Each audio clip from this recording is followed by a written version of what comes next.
All right, go ahead.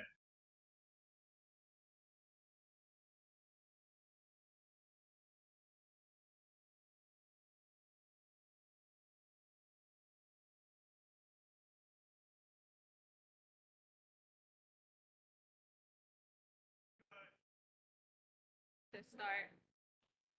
I think the mic is on. Good evening, everyone. Welcome to Community Board 12. This is our full board meeting. Today's date is May 28th, 2026, 7:16 p.m. Thank you. I am the chair, Clinton Mike. We have the first vice chair, Etonia Davis. Second vice chair, John Isaac. And we will begin. Thank you for coming, all.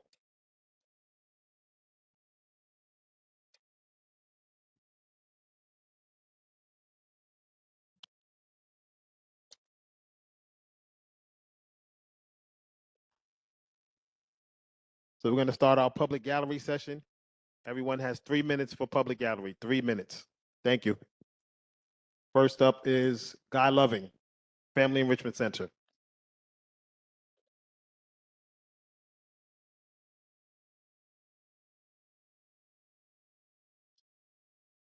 Good evening, everyone. Good evening, everyone.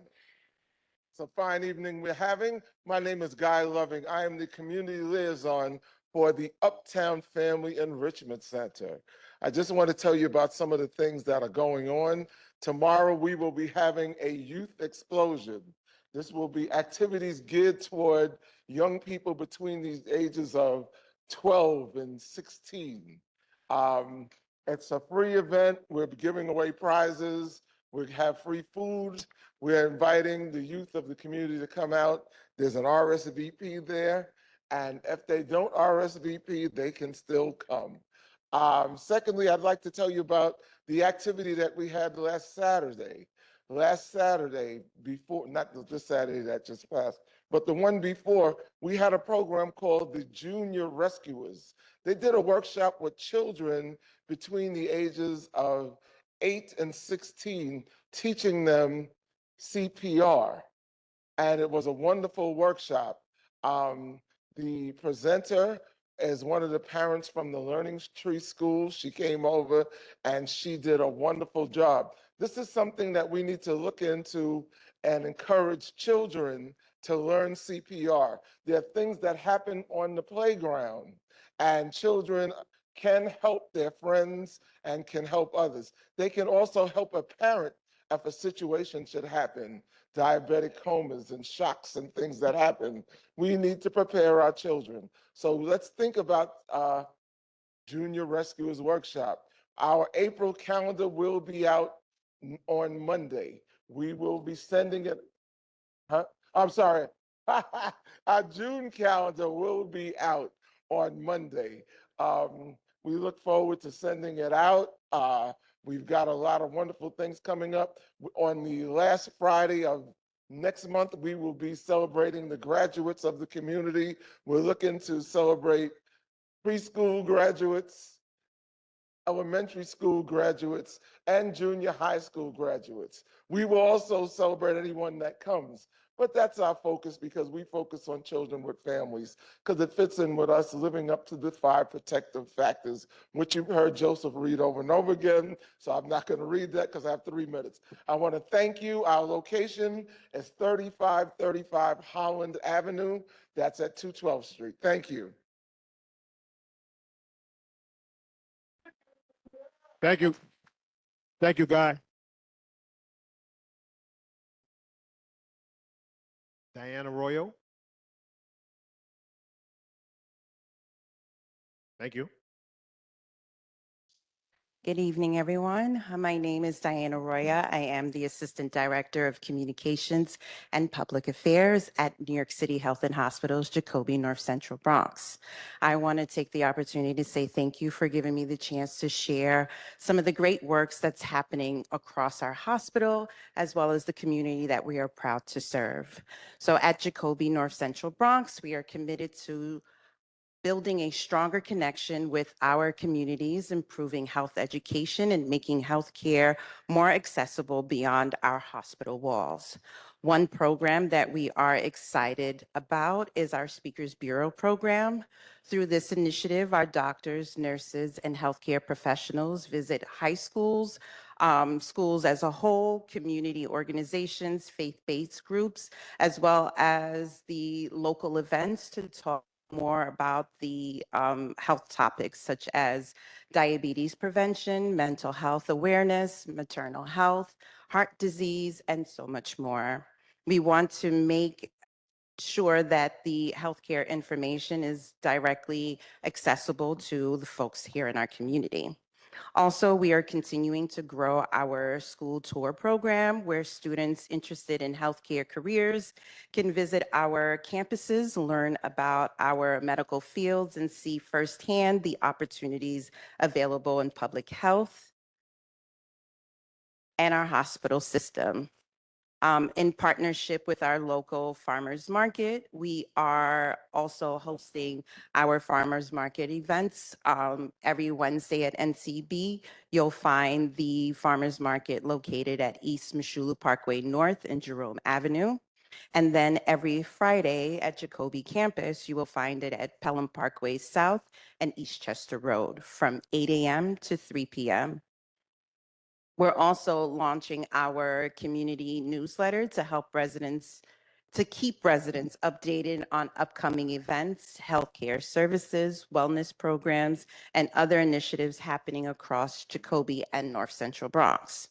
And finally, we are proud to partner with the New York Blood Drive with the New York Blood Center for the upcoming blood drive at North Central Bronx.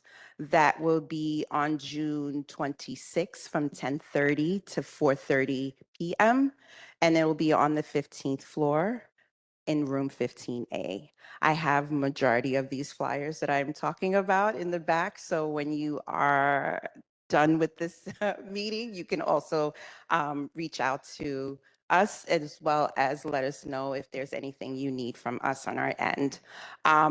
Also, we wanted to let you also know that tomorrow we have a Minds Matter Simple Strategies Everyday Mental Health Awareness for our Facebook Live. That'll be tomorrow at 12 p.m. And of course, we are open and happy to get any questions that you may have for our doctor who will be on tomorrow. And if anything else, you can also follow us on our Facebook platforms. We have Facebook, Instagram, Twitter, and YouTube, and that is at Jacoby NCB HOSP. Thank you very much. Thank you. Next up, we have Pamela Johnson.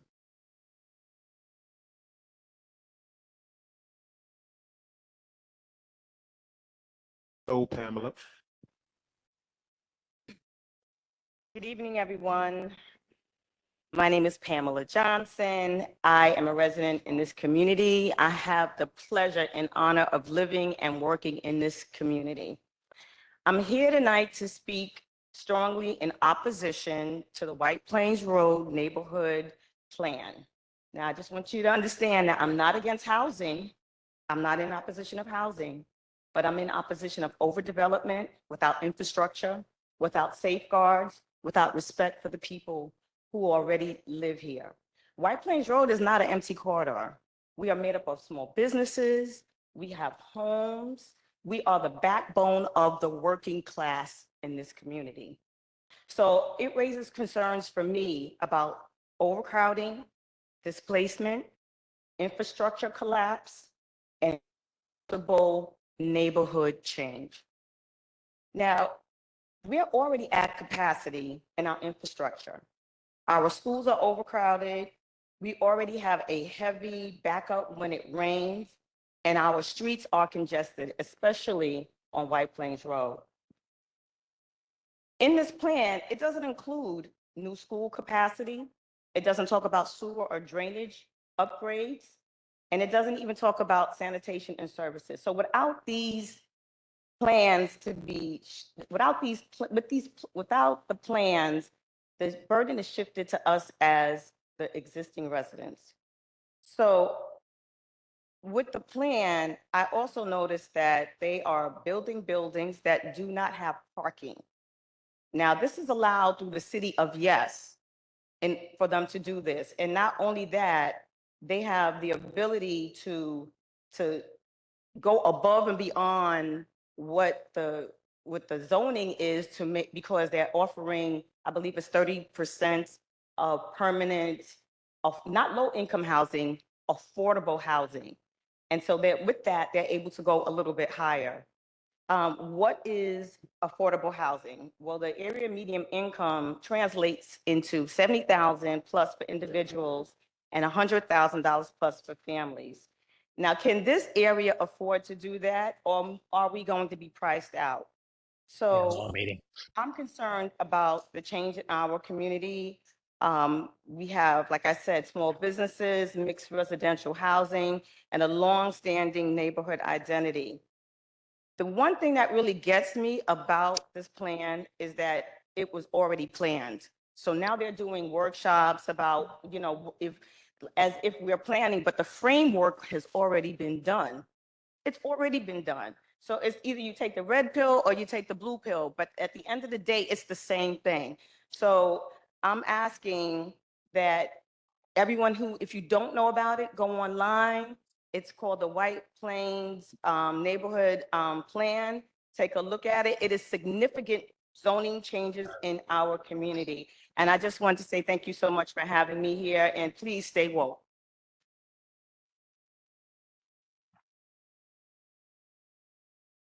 John Merchant.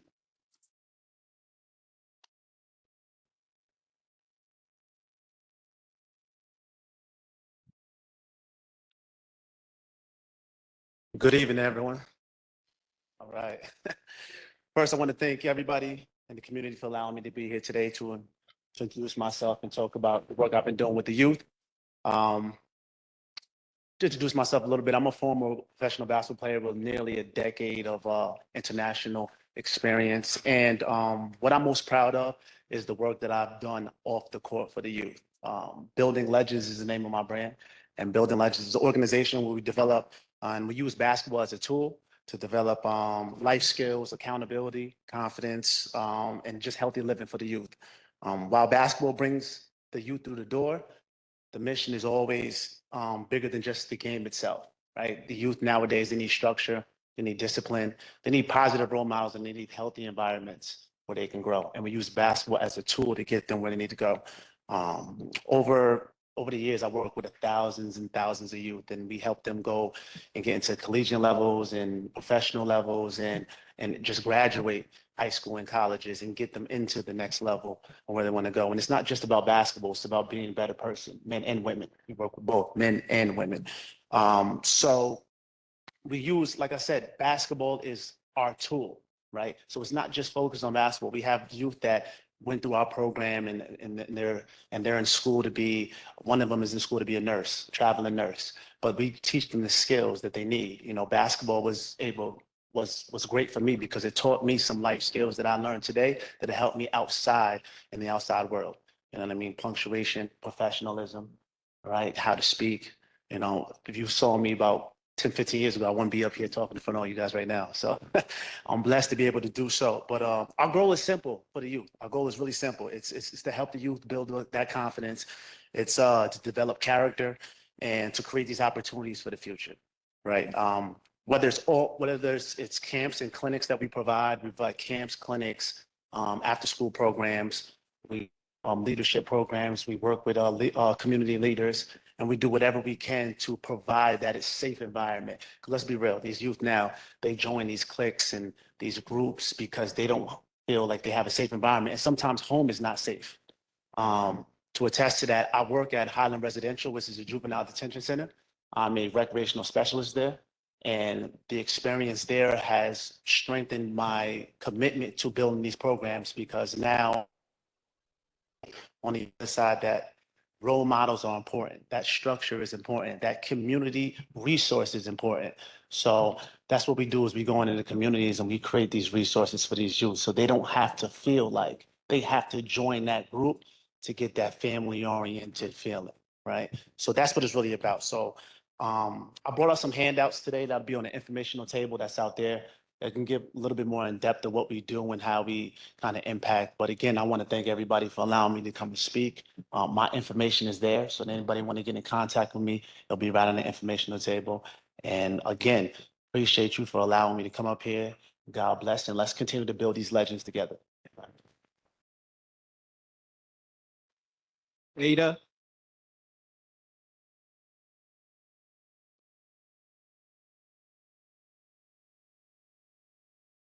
Good evening, everyone. My name is Ida Oparugo.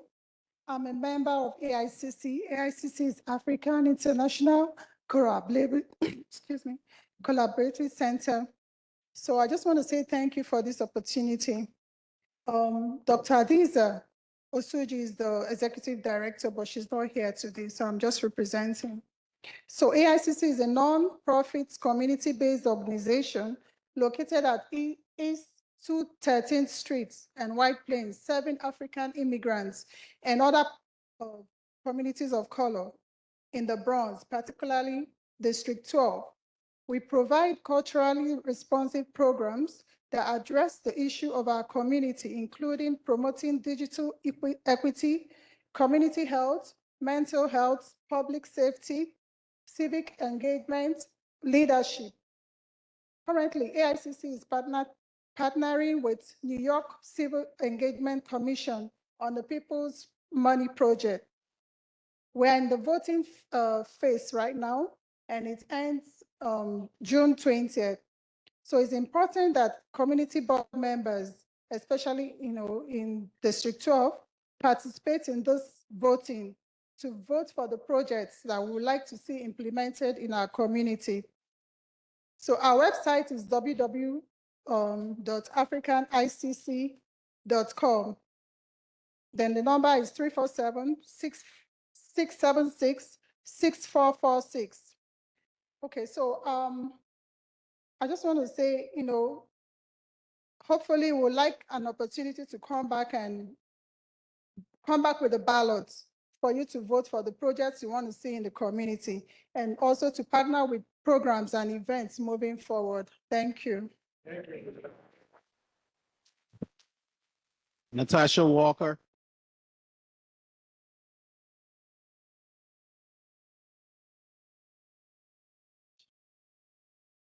Okay. I actually don't like speaking, but I'm here. I am here because of a very important matter that happened last night, and it almost makes me be in tears. The owner of Fix It, Malachi Fix It Right, and we were here. We're here tonight because of what we believe was bludgeoning harassment and complete lack of communication and respect towards our business community. In the middle of the night, we were suddenly awakened by a passing customer or a person that was in the neighborhood, believed that our garage was being robbed. Imagine the fear that and the panic that we were woken up and unexpected activities around the property business at such an hour. Only later did we discover that the police officers were conducting some kind of sweep. What makes this situation more troubling is that there was no warning issues, no tickets placed on vehicles. There was absolutely no communication provided beforehand. Instead, the cars were belonging to our customers we always parked for 30 years around the neighborhood was simply being towed away. In previous situations, tickets was issued first, which was at least gave us our customers an opportunity to address and contest the matter properly. At this time, however, no such opportunity existed. Instead, we were put in a position where it appeared only options was to pay the towing company on the spot for discount price to prevent customers in front of police officers that was being taken. That raised serious questions. Why was there no notice given to businesses on this street? Why was there no communication with the community? Why was the business owners and customers denied the opportunity to correct the issues before such extreme actions was taken? As a business owner, we work hard to service our community honestly and respectfully. We should not be taken and treated like criminals, nor should our customers be targeted without warning or explanations. We ask for accountability, transparency, and fair treatment moving forward. Communication with local businesses and residents should always come before aggressive enforcement actions like these. We deserve answers, and our communities deserve better. Thank you. And also, there is no signs on our streets. It was a commercial area, and they kept saying that, oh, your grandmother could walk over here. And they also took cars right in front of the shop, parked right in front, directly in front of the shop, double parked in front of the shop. If Excuse it me. was, Ms. If- Natasha, Mhm. well, I have one question. We don't understand the business and of where the business is or what happened. We don't understand that. part. Okay, it was, I was gonna say that, it's Boston Road, and, it's Malachi Fix-It-Right Auto Body Shop. Malachi Fix It Yes, Right Auto Body but Shop? they did it all through the Bronx. There is a sweep going on right now, and they have not ever notified, the business office, business places.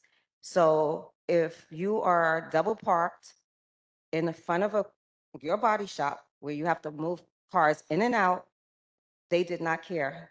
We couldn't have the opportunity, we have it on camera, to actually take the car from in front of our driveway and move it. And they said, if you touch this car, you're going to get put in jail.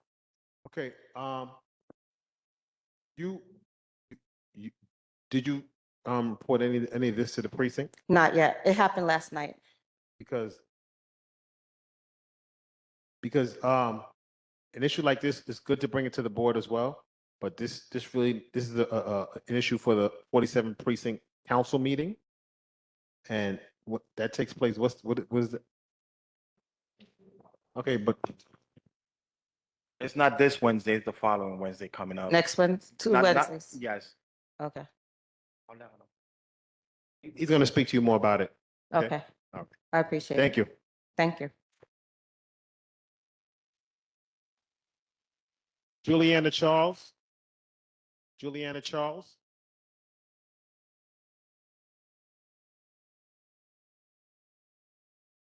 You don't want to speak?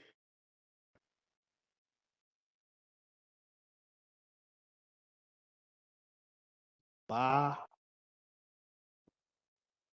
All we see is B-A-H, Ba.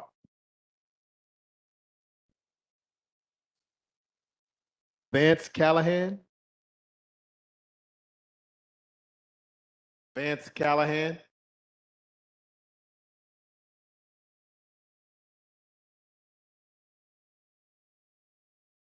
Oh, he's coming. 3 minutes, sir. Thank you for coming. How you doing? I'm Vance Callahan. We just here, to spread the word of, I represent Granada Built to Win Inc., along with my partner, Rasheem Jenkins. We have an open street. We've been in the community since 2013. We do an open street on Granada and Grace, in Edenwald, for all the kids to come out, enjoy. It starts November 27th. I mean, November, I'm bugging. June 27th. June 27th, 11 to 5 p.m. All kids is welcome. All the kids are welcome. Fun games. We also run a league in the neighborhood. We've been doing that since 2013 as well. We focused on like bringing the crime rate down. So usually when we run our league, the crime rate is usually down a good percentage because everyone's enjoying the atmosphere. We always have like chess games out there, a bunch of other things for the kids to enjoy. So we just came to spread the word, and that's really So it it. starts on June 27th and goes until when? It goes to August June 22nd, Every Saturday? every Saturday. Come on up, man. All right, now you got a minute and a half because you ain't want to get up there before. Right. So See? My name wrong, so I can't operate only when my name get right. So I'm Rasheem Jenkins. They call me Rod Jenkins. From the Eden Wall community. I want to say hello to everybody. We never be at community board meetings, but we also do the work in the community. You probably never get praised for it, but we always changing life, young brothers and young sisters. We focus on mental health, sports and wellness. We looking for vendors this summer to attach with the open streets, what we doing. We also do basketball also. Our tournament's been going on for the last 13 years in Edenwall, and the crime rate's been down. You know, it's crazy in that area, White Plains Road, Edenwall, whatever's going on. So we try to keep that going. So the open street with the construction to give everybody that safe space so you can bring your kids there. It's free. Everything's free. You don't got to worry about signing up kids. Just scan the QR code and you can send them there. You can come with them. You know what I'm saying? So we looking for everybody, y'all support at the community board. So when y'all hear Granada built, I'm on a timer. Oh, 11 to 6. 11 to 5. So We with also left flyers out here on the table as well. So you know what National Night is when they do the police thing? We're gonna be right there, that same little area. So you could bring them there. Everything is free. The hoop bus, food, just to have a safe space. We want people to come out there and bring resources too, right? You know, jaws fed, electrician, plumbing, just to talk to them. Financial literacy. It ain't gotta just be about sports because you know the world's changing. We got a new initiative we got called AI Prompt the Future that we teaching kids in different schools. So we also DOE vendor and MBE. So I don't want to take a lot of time. I don't really do too much talking, so we just wanted to meet everybody here. All right. all right, thank you. Thank you. Keep up Appreciate it. the good work. Keep it up. All right, next person, 3 minutes. Leon Campbell, 3 minutes.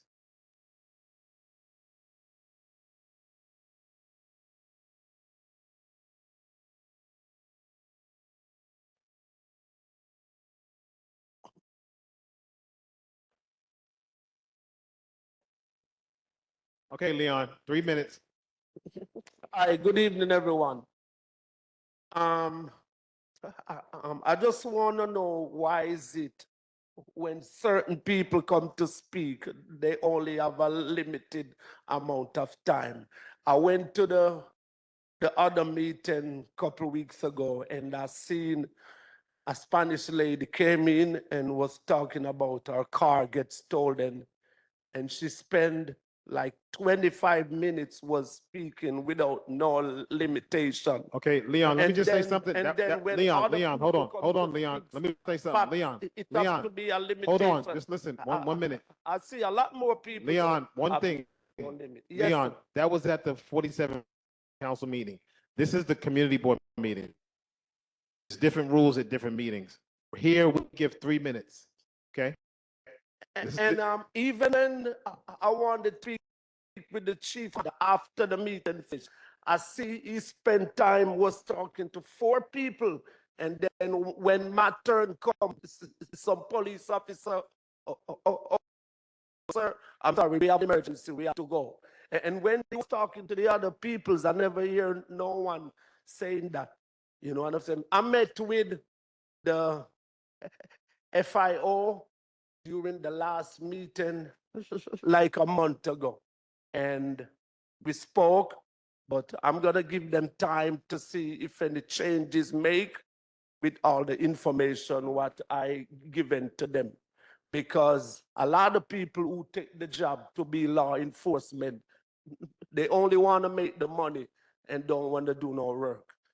If anyone not dying at the moment, they care less concerned. They just wait until when something what can avoid. And I want people to get You have 1 minute, Leon. tired of me because I don't give up. I'm consistent and I'm persistent. And I need what I need to see get done with changes. And I'm asking for it during the 4th of July. I need more police present and narcotics to be within Eastchester and Boston Road area.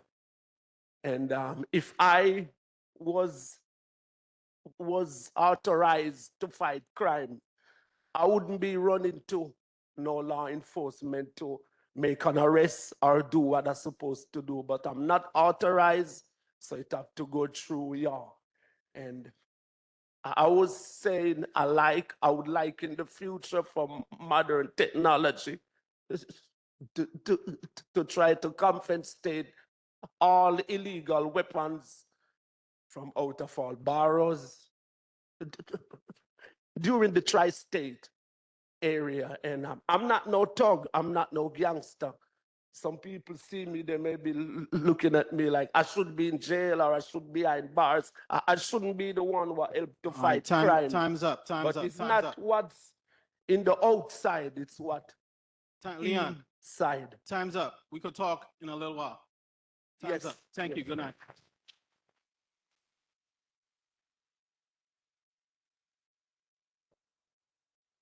This closes the public gallery session. Okay. Does anyone online have anything for the public gallery session? Yes, I have something to say. Is it possible for us to get in the community signs enforcing cleaning up after your dog, cleaning up Okay, after your animal? excuse me. Rashida, that's your name? Yes. If you're going to speak to us, you have to be on camera. No problem. Thank you. Hi. You can start all over again. 3 Oh, minutes. sure. No 3 minutes. problem. My concern is in the community now, we have people not cleaning up after their dogs when their dogs are pooping on the street. If we could have signs, posted up to enforce those rules because, it's important. It's like a public health. Every time you're walking somewhere, you're stepping in poop if you're not careful where you're stepping. So that's one thing I just had to say. That was it. Thank you. Okay, thank you. We'll have the board reach out to sanitation, see if we can get that done. Okay, thank you. Mike, Thanks so much. Mike, that to Rashida, as far as I know of right now, and I think NYPD is coming out with something, a fine of $250. I think in Yonkers is $600. But NYPD is coming out with something where they want people to start cleaning up after their dogs. The only people that will be exempt from that that I know of is people that are blind. All right, but other than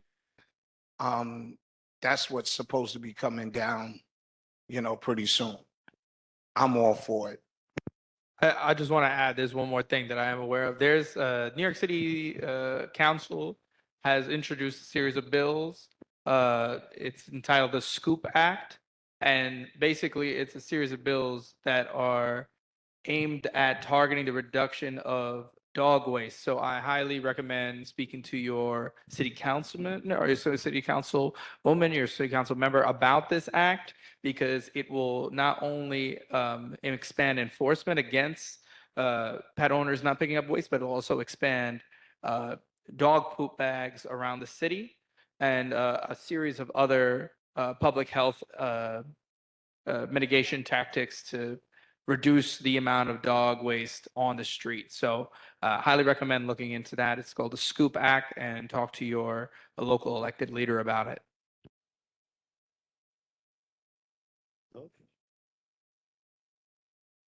Thank you.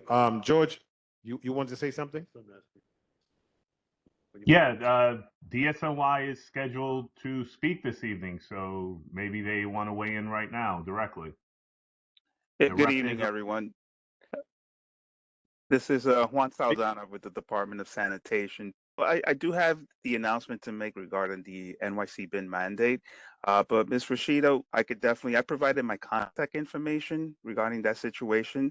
So that's something that we need to, of course, enforce, but we need details as to timeframes, days, frequency that it happens, so our enforcement personnel can be out there. It's an offense that we have to catch them in the act in order to enforce. But you can definitely reach out to me if you notice particular dog walkers that are violating that. reach out to me, let me know, and we'll have enforcement out there, even in unmarked cars, just to observe and then hopefully correct the issue. Okay. Thank you, Mr. You're welcome. Thank you, Mr. Saldana. We're going to get to you You're soon welcome. for your Okay, presentation. no problem. I just have a quick question. I know that you said that people can report it. The thing about it is, especially this past winter, because we haven't had a winter like that, and there was a lot of dog in the snow, like all over New York City, it was a thing. I want to know how people would be able to enforce that because maybe they don't have cameras outside of their homes. A lot of people are just like kind of like, you just see it. You just see it everywhere. There are videos of just a block just being used for dogs. So I'm wondering how can residents really enforce that? People are not going to go towards the person and say, hey, take a picture of them. Like, how do you actually enforce that? Because you don't have their name, you don't have anything like that. The police is not around. It sounds great. I just want to know, like, how is this done in practice? Because right now it just sounds like more of a theory. So I believe that question was directed towards me, sanitation. So basically, we ask that you call 311 and provide the details there. It also, calling 311, it creates some data.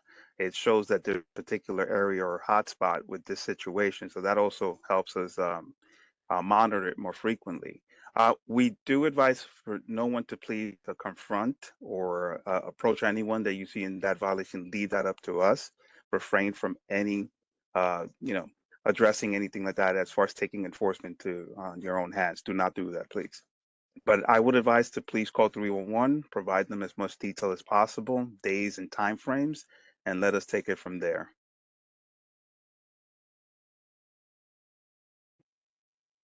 Thank you. You're welcome. Anyone else online for public gallery? Is that it?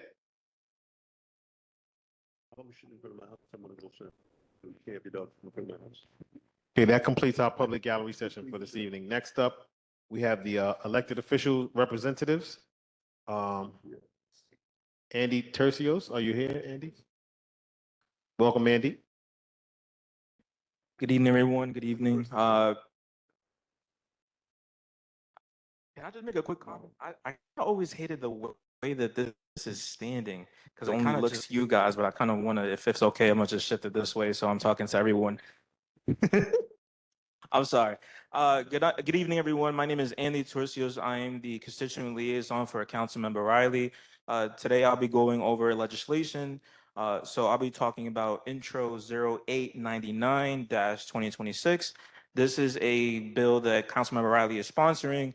This bill essentially will be a bill requiring any applicant. So any applicant that is doing some type of construction, whether that's new construction, that's an alteration, that's a demolition, they have to submit plans to the Department of Buildings to basically provide like a plan basically saying, how am I going to take care of the trash after I'm done with my project?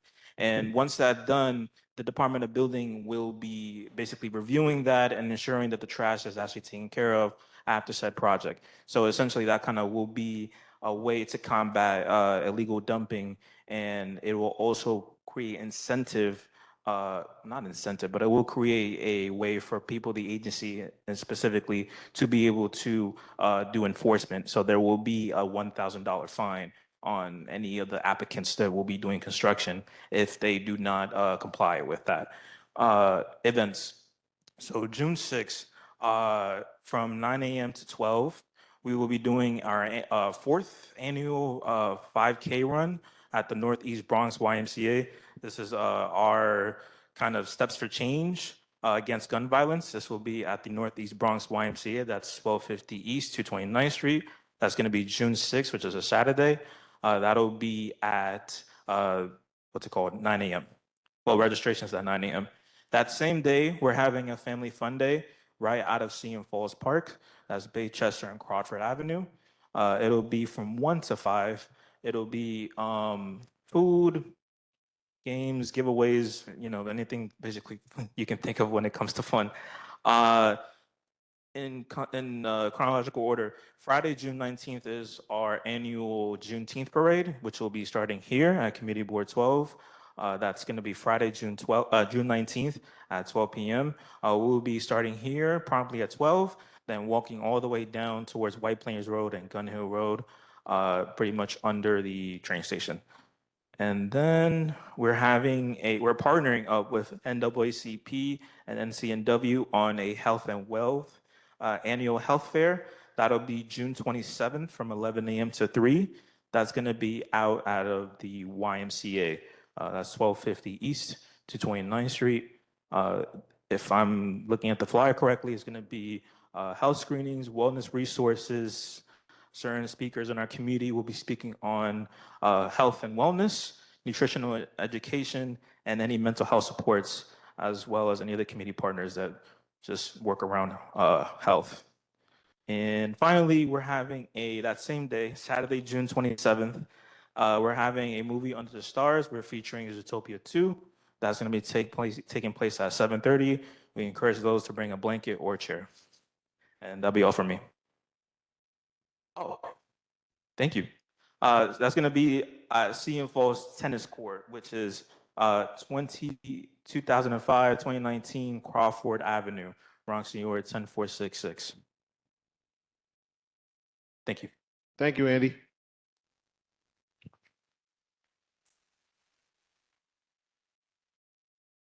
Okay, next up, I believe online we have Bianca from the Borough President's Office.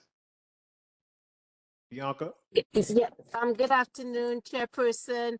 I'm not in a position to put on my camera today, so I'll just be here following the meeting and taking notes. Thank you so much. Thank you, Bianca. Okay, bye-bye. Next up, we have Anna Cohen from Jeffrey Dinowitz's office, Assemblymember Jeffrey Dinowitz. Hi, everyone. Hope everyone's having a good night. I just wanted to Hi, Anna. announce that the New York State budget has finally passed. So, it's very long overdue, but we're happy to report that.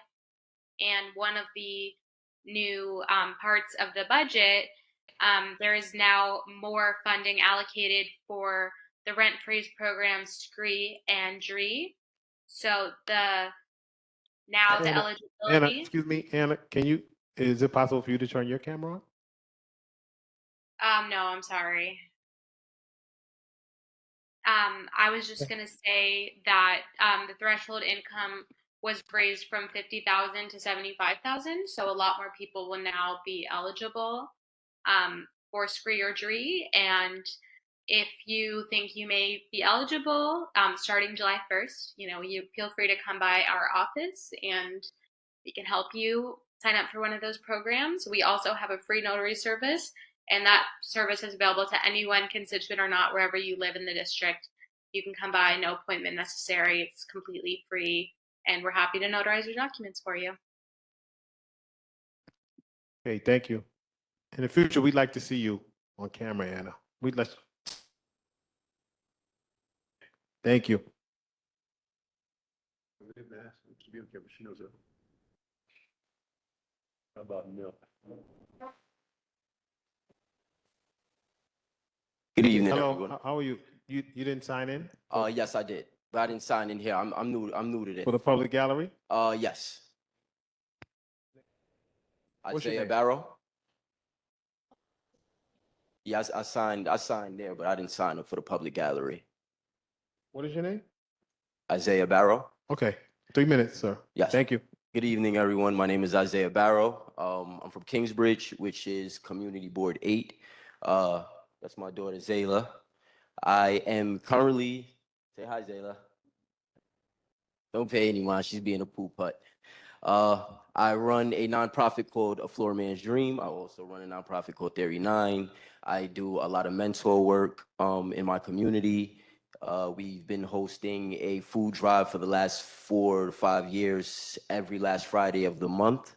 We feed over 3 families. We do every holiday you could think of: Christmas, Easter, Halloween, summers. We do summer camp. currently running my flooring program, A Floor Man's Dream, at MMCC, which is Montefiore Community Center. So I don't want to hold you guys up with time, but as you can see, I am knee deep into taking care of my community. And one of the newest ventures that me and some of my constituents have been doing is stepping into politics. So I am currently running for 81st District Leader. 81st District has a, I'm sorry, oh, I apologize. Won't do it. Well, with that being said, I'm glad I could get that out at least. Well, my name is Isaiah Barrow, and I got that little part out. I want you guys to do your research, all right? I apologize, I am new to this, Thank but you. do your Thank you. research and find out about me. Thank you. For future reference, in case you go to another community board, now you can't do that. Now I know I can't do it. Okay, I apologize. All right. Yes, thank you. Right.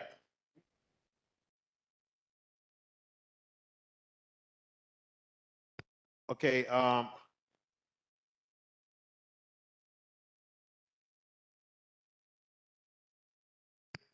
there any other elected official representatives online that need to report?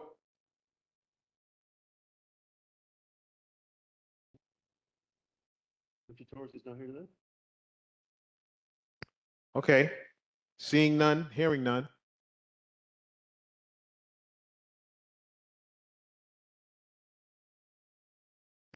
Okay, next we have a presentation by the Department of Sanitation, DSNY. Good evening, everyone. Evening. My name is Juan Saldana from the Office of Public Affairs for the Department of Sanitation. So tonight I have more of an announcement and update regarding the NYC bin mandate. So I'll read off our official announcement. I don't know if it's open also for me to receive any questions or to be able to clarify, but let me make the announcement, provide this important information for you, and I'll take any questions that you guys may have. So as we announced nearly 2 years ago, all buildings with 1 to 9 residential units are required to use the official NYC bin beginning June 1st. So these bins are durable, rodent resistant, and most importantly, compatible with the mechanical tippers on the back of our collection trucks, making them much easier and safer for our sanitation workers to empty. They are also by far the most affordable bins of their quality on the market, costing less than half as much as the compatible bins. New Yorkers have already purchased well over 1 million of these NYC bins. Now here's the good news. So for those that have not yet purchased their bins, the Department of Sanitation announced last week that we will initially issue only warnings during the summer months, with full enforcement beginning September 8th. Meaning in short terms, we have expanded the deadline from June 1st to September 8th. So these bins are currently available at New York City Home Depots Mr. only. Saldana, hold on 1 minute. Sure, no Whoever problem. is speaking, you need to mute yourself. Whoever's speaking, you need to mute yourself, please. Thank you. Okay. Okay, so these bins are currently available at New York City Home Depot stores only. Many residents already have noticed the high demand in recent weeks, but please be assured that Home Depot and these bins are being replenished on a daily basis. If you cannot pick up the bin if you purchase it via Home Depot, the other avenues that you can take is 3 apps: DoorDash, Uber Eats, Instacart for delivery. Of course, fees will vary throughout these 3 different apps. You have to register for each app. For more information, we do have 2 upcoming virtual info sessions. You can register via our website. The first one will be upcoming June 11th, and that's at 6 p.m., following June 25th, also at 6 p.m. So at the moment, if anyone has any questions, concerns pertaining to this NYC bin mandate, please go right ahead. Okay, Mr. Saldana, we have a few questions for you here. Okay, thank you. Hello. Yes, how are you? Thank you. Thank you for coming here. I appreciate it. I have a question. I think I was one of the first ones to buy one of these bins when this was first spoken about. They kind of seem indestructible, but the dudes that are picking up the garbage in my block, they done broke mine. You know what I mean? They broke the door. They broke the door handle, and by the time you guys come to enforce, you're gonna give me tickets because the bin is no good no more. You know what I mean? So I mean, what can we do regarding that? Like in my situation, that sanitation done screwed up my bin. how can we get it replaced, or, I mean, what can we do about it? So if, of course, we damage the bin, please report it. If you have surveillance of this, please submit it to us. Once we investigate and it was determined, of course, if it's on end that we caused the damage to that bin, yeah, it could be definitely replaced. But you have to report it. If you have any supporting evidence, submit that to us. You can call 311 to report that. I left my contact information. You can reach out to me directly. And if the video footage is not too high of a file, you can actually forward that via email also. But definitely report it. Now, if the bin gets damaged beyond the Department of Sanitation, just accidentally by a different source, you could report it maybe to the controller's office, but that has to be a city source, an agency that caused the damage other than sanitation. But I would advise just report it as soon as it happens. And if you have video footage, that's also a plus. Well, let me just ask, you know, we're just happy our garbage is really being picked up, but a lot of bins are being damaged because they're being thrown to the ground. All right, and when they're thrown to the ground, like you said, the top and everything breaks. You go and speak with the sanitation guy, and they're giving you a lecture like what I just said. You should just be happy I'm picking up your garbage, and you can almost get into a physical altercation with them. So, Well, what you're saying, call 311. It's almost like what someone said earlier with this with the dog poop. You know, we call 311, but what does that do for the poop? You know, it's still there in front of your house. The same thing with your garbage can. You're just going to go and pick it up. So what are you really telling us to do? so in that situation, it's behavior that we don't tolerate. So we have to know about it. The feedback is critical. So if we don't know about it, there's no way we can correct the action. So 311 is your immediate source to let us know, because they relay immediately to the local sanitation district, the superintendent, and it is investigated, especially employee behavior like that. Definitely report it. Let us know in detail. Take a truck number, time, day that it happened, and let us know about that. I have a question. Sure. So I had called and I had reported that my garbage pail had gotten broken. And I sent pictures and I sent a text message and I spoke, and I feel like it's your voice. I'm not sure. I don't want to quote it. But nothing happened in regards to it. I only had the garbage pail maybe about 3 to 4 months, and it was a crack in it. Now, the problem is, from what I see, is that there are no lifts on these trucks. The garbage men have to actually lift these pails up. The pails are at least, what, 30, 40 gallons? They're heavy because they hold at least 5 13-gallon bags in them. So they have to pick up these bags and there's no lifts on them. The second thing that I have a question about is I have an apartment building on my block, and the apartment building is more than 9 units. When is the city going to mandate that apartment buildings have these pails? Because now we got all these rats running around and everything with the garbage is open and spewing around the streets. But you call and you call 311. I call 311 every week. I call the Department of Health every week. He'll clean it up and then the garbage is back out there again. So what is there to do? Right. So to answer the first half of your question, so if you reported this and no action has been taken, please follow up. You can follow up with me directly, and I'll look into where it stands. Now, you reported this. You made a claim through the controller's office, or you just let No. sanitation know about it? I made it through the community board. I spoke Okay. to Ursula, and she had text my number to the gentleman, and then the gentleman called me back. He asked for pictures.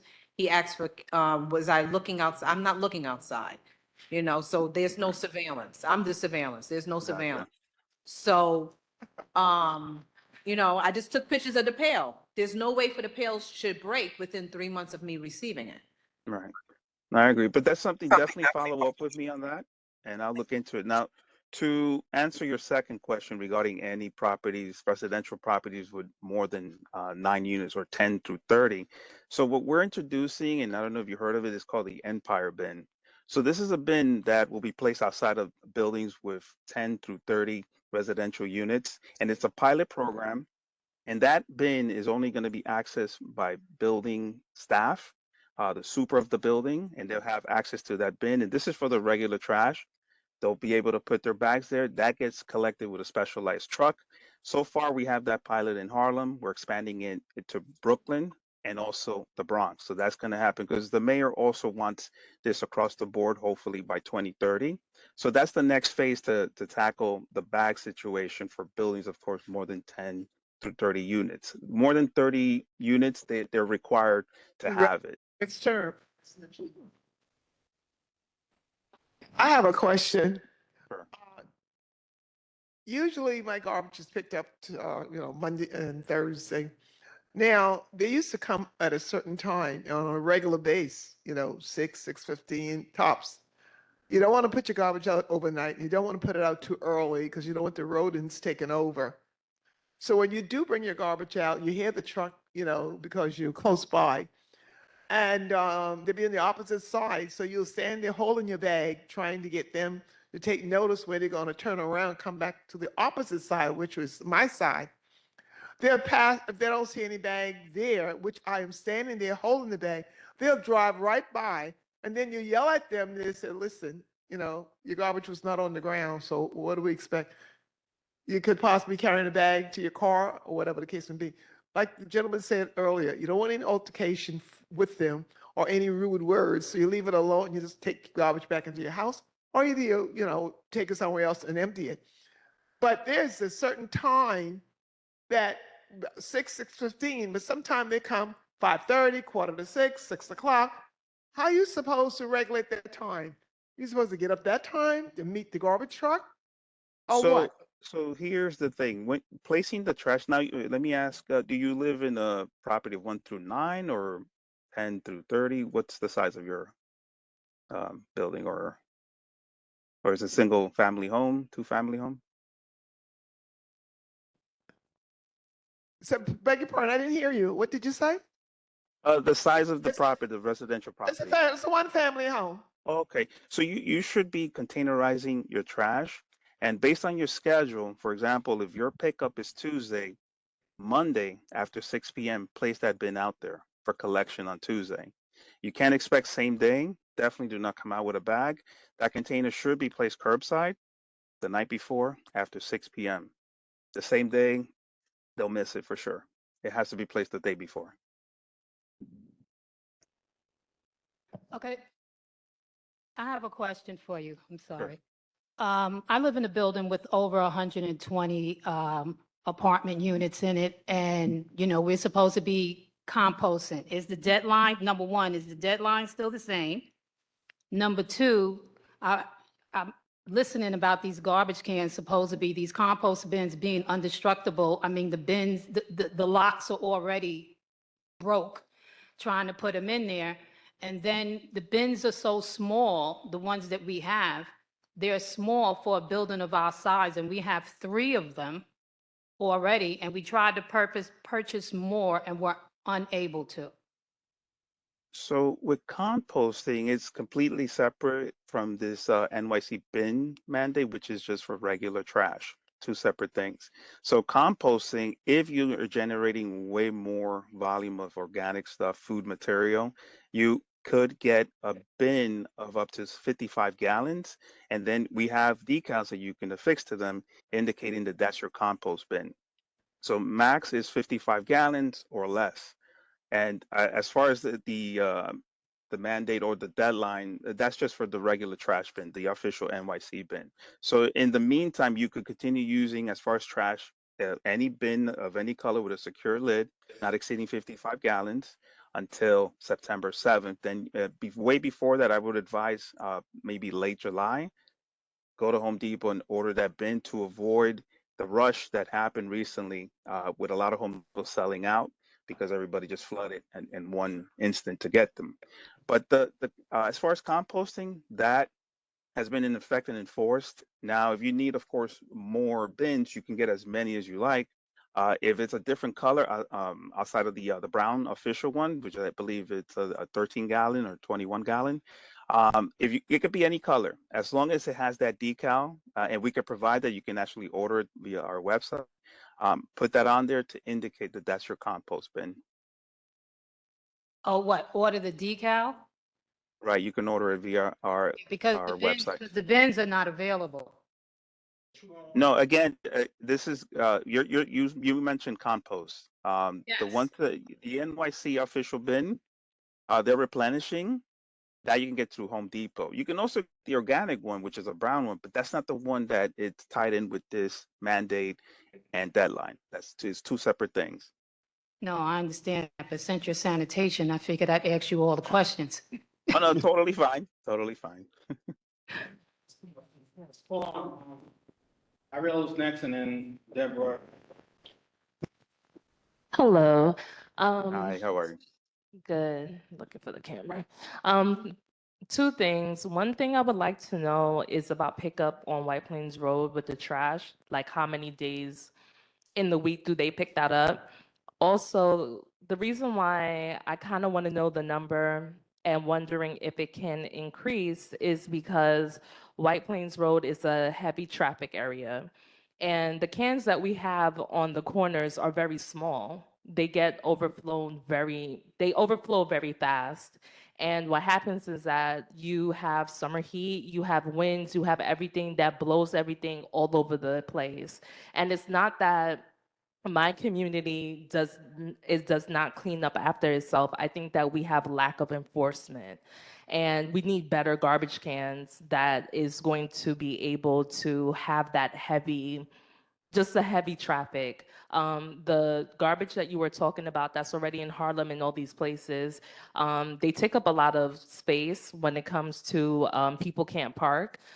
It seems better suited to be on White Plains Road itself, since certain places it can fit. But is there any idea for bigger garbage cans or frequent more garbage trucks to pick up our trash? Because unfortunately, we're not getting that. And then I have one last question. So if you could please answer that.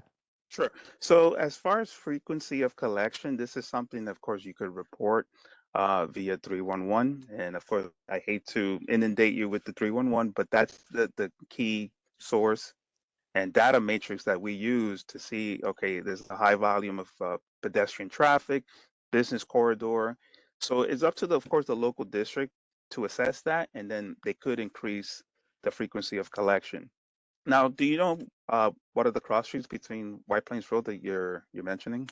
No, I'm speaking of the whole of White Plains Road. Oh, the entire corridor.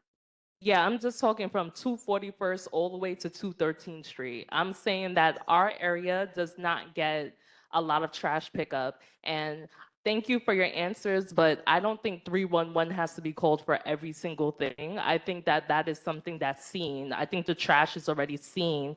I think that is something that, of course, our residents are supposed to make sure that we do that, but there should be some type of not investigation, but there should be some type of way that, sanitation understands, like, oh, we see this in this neighborhood and this is something that has to go. And not to bring it up, but to bring it up, in Manhattan, they pick up the trash all the time. There's no trash, there's no snow, there's no nothing all the time. They didn't have to do a 311 report to get it done. So I just think that for us, we're just asking for a better thing. It doesn't have to be a research project, like especially when we were talking about the dog feces. That's something that's across the board. So I think that for us, we just need more enforcement. So if there's a number that you can possibly give us that we can follow up with somebody, because I would love to follow up with somebody as far as giving us better trash cans and more frequent trash pickups, because this is a high volume area and we have a lot of people, so we would need that. Right. No, I completely, fully understand. Aside from the 311 that I keep mentioning, I did provide in the chat, and of course, the board will relay it to you, my direct contact information, whether you can call me directly. I also provided my email, and I can definitely try my best to assist with that situation and be your liaison with the local sanitation district. Absolutely agree. As far as it's not only you guys reporting it to 311. Of course, we need to also take the initiative and observe these situations and take action. It's a two-way street, but we do need the public's input of specific areas because we won't be everywhere at the same time. And maybe our staff out there will oversee something, but we rely on that input to correct any situation that's out there. All right, thank you. Deborah? Good evening. So my Hello, how are you? question is, what are the protocols for commercial space? Although we do pay for waste management, my question is, the area that I am on 212 in Laconia, I have a commercial building, and we become the dump on that corner. Everyone dumps on the side of the street. In our backyard, we have a neighbor who literally throw his garbage in our backyard. What do we do? I know we have to pick it up, but it's becoming annoying that every day we come to the location, we can have a tire, a freezer, we can have anything they feel like dumping. We become the dump hub, and our yard is becoming, I don't know. I don't even know what to say. When you mention your yard, is it visible from the street? Because we can only take action No, of any. it's not Okay, so visible from the street. okay, so if your neighbor is dumping, it sounds like is it from a house, a building, a It's multi-dwelling building? coming from a house, Okay, so and he doesn't, I believe, I think one of the neighbors said that the house is, I think, what you call them? Squatters are living in there. right. And so, what you said? Yeah, zombie house. And I don't know what the heck is going on. This is some new stuff to me that they So just in this trash. situation, the Department of Health has to get involved. Again, 311 to report that, because we will take action of any condition that's visible from the street, a backyard, that situation. It also sounds if they're dumping things like that, it could also create a fire hazard. But it's something that sounds like the Department of Health can look into. Any flammable source, and you have a very complicated situation there. So I would advise maybe the FDNY and inspector to check out what's happening. But I would say definitely the Department of Health should look into that.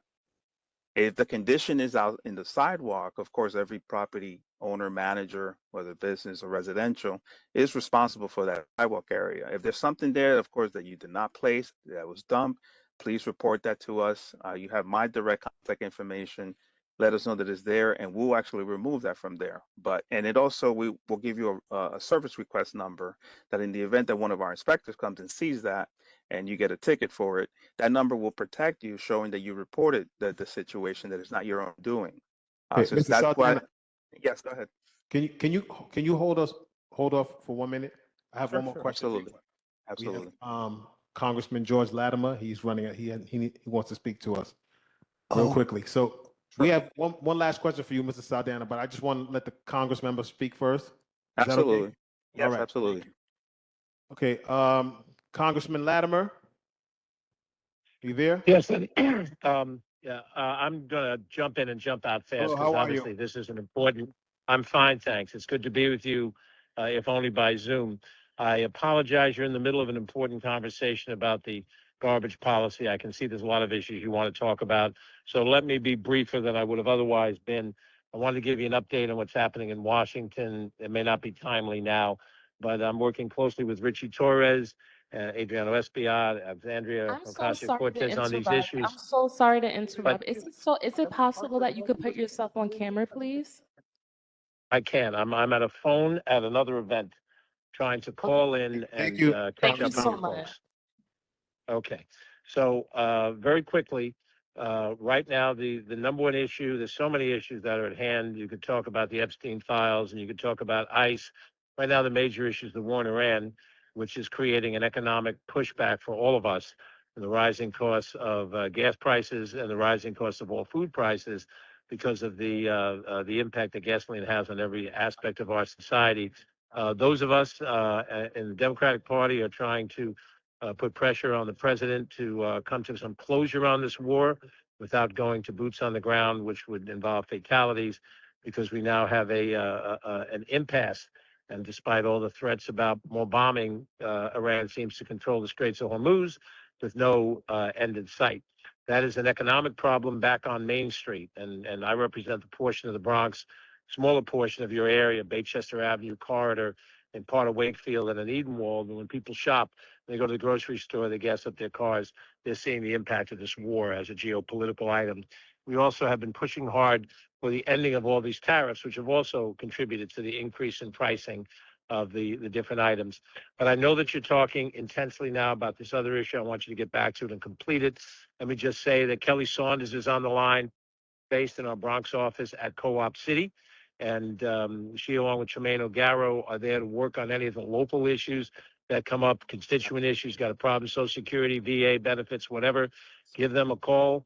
I believe it's Kelly will give the number in a second. So I'm going to get off the line and let you continue. But I want you to know that I'm trying to be available as best as I can. I've been in contact with George and Ursula, and we'll continue to try to do our job. And so let me let you get back to your other conversation. Okay, thank you very much. Thank you and have a good evening. Mr. Saldana, Yes. we have one more question for you. Yeah. Sure. One, you mentioned specific areas. There's a prevalent need of enforcement, sanitation wise. Capuchin, right off of Magenta. You started out. If You you did a could very repeat good that, job. you could repeat that, please. Capuchin Way, or right off of Magenta Street. All right. There's been illegal dumping. You stopped it for a period of time, but now it's coming back. So hopefully you can increase enforcement in that particular area. Absolutely. All right. I thank you. Oh, you're welcome. Very welcome. Okay. Okay. Thank you, Mr. Saldana. Oh, you're welcome. And thank you for, of course, having the department make Thank you that for announcement. Thank you for coming before the board. Appreciate it. Absolutely. Have a good night, everyone. Okay. Next up, we have a presentation from the Department of City Planning. Thank you for coming.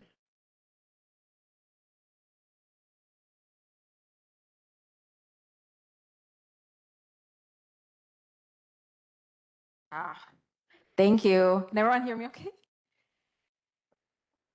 Hi, everyone. Good evening. Thank you so much for having us tonight. My name is Camila Thomas, and I'm joined today by my colleague, Jocelyn Schaefer, giving a presentation on the updates about the White Plains Road Neighborhood Plan. But before she starts, I want to thank everyone. I see a lot of people who have been part of the community working group, have been attending our meetings, fill out the surveys, and have generally given their opinions about the plan. We are, of course, very grateful for that. And I think just to address a comment that we received, I think earlier, we're glad and we're happy to hear any kind of feedback that you have on the plan, good, negative, and neutral as well. Just for you all to know, we're open to suggestions, of course. The plan is still very much, still, as Jocelyn will explain, in the create phase. It has not been set to stone. Nothing has been decided yet. So just to thank you all again for your time and for hearing us out tonight. So.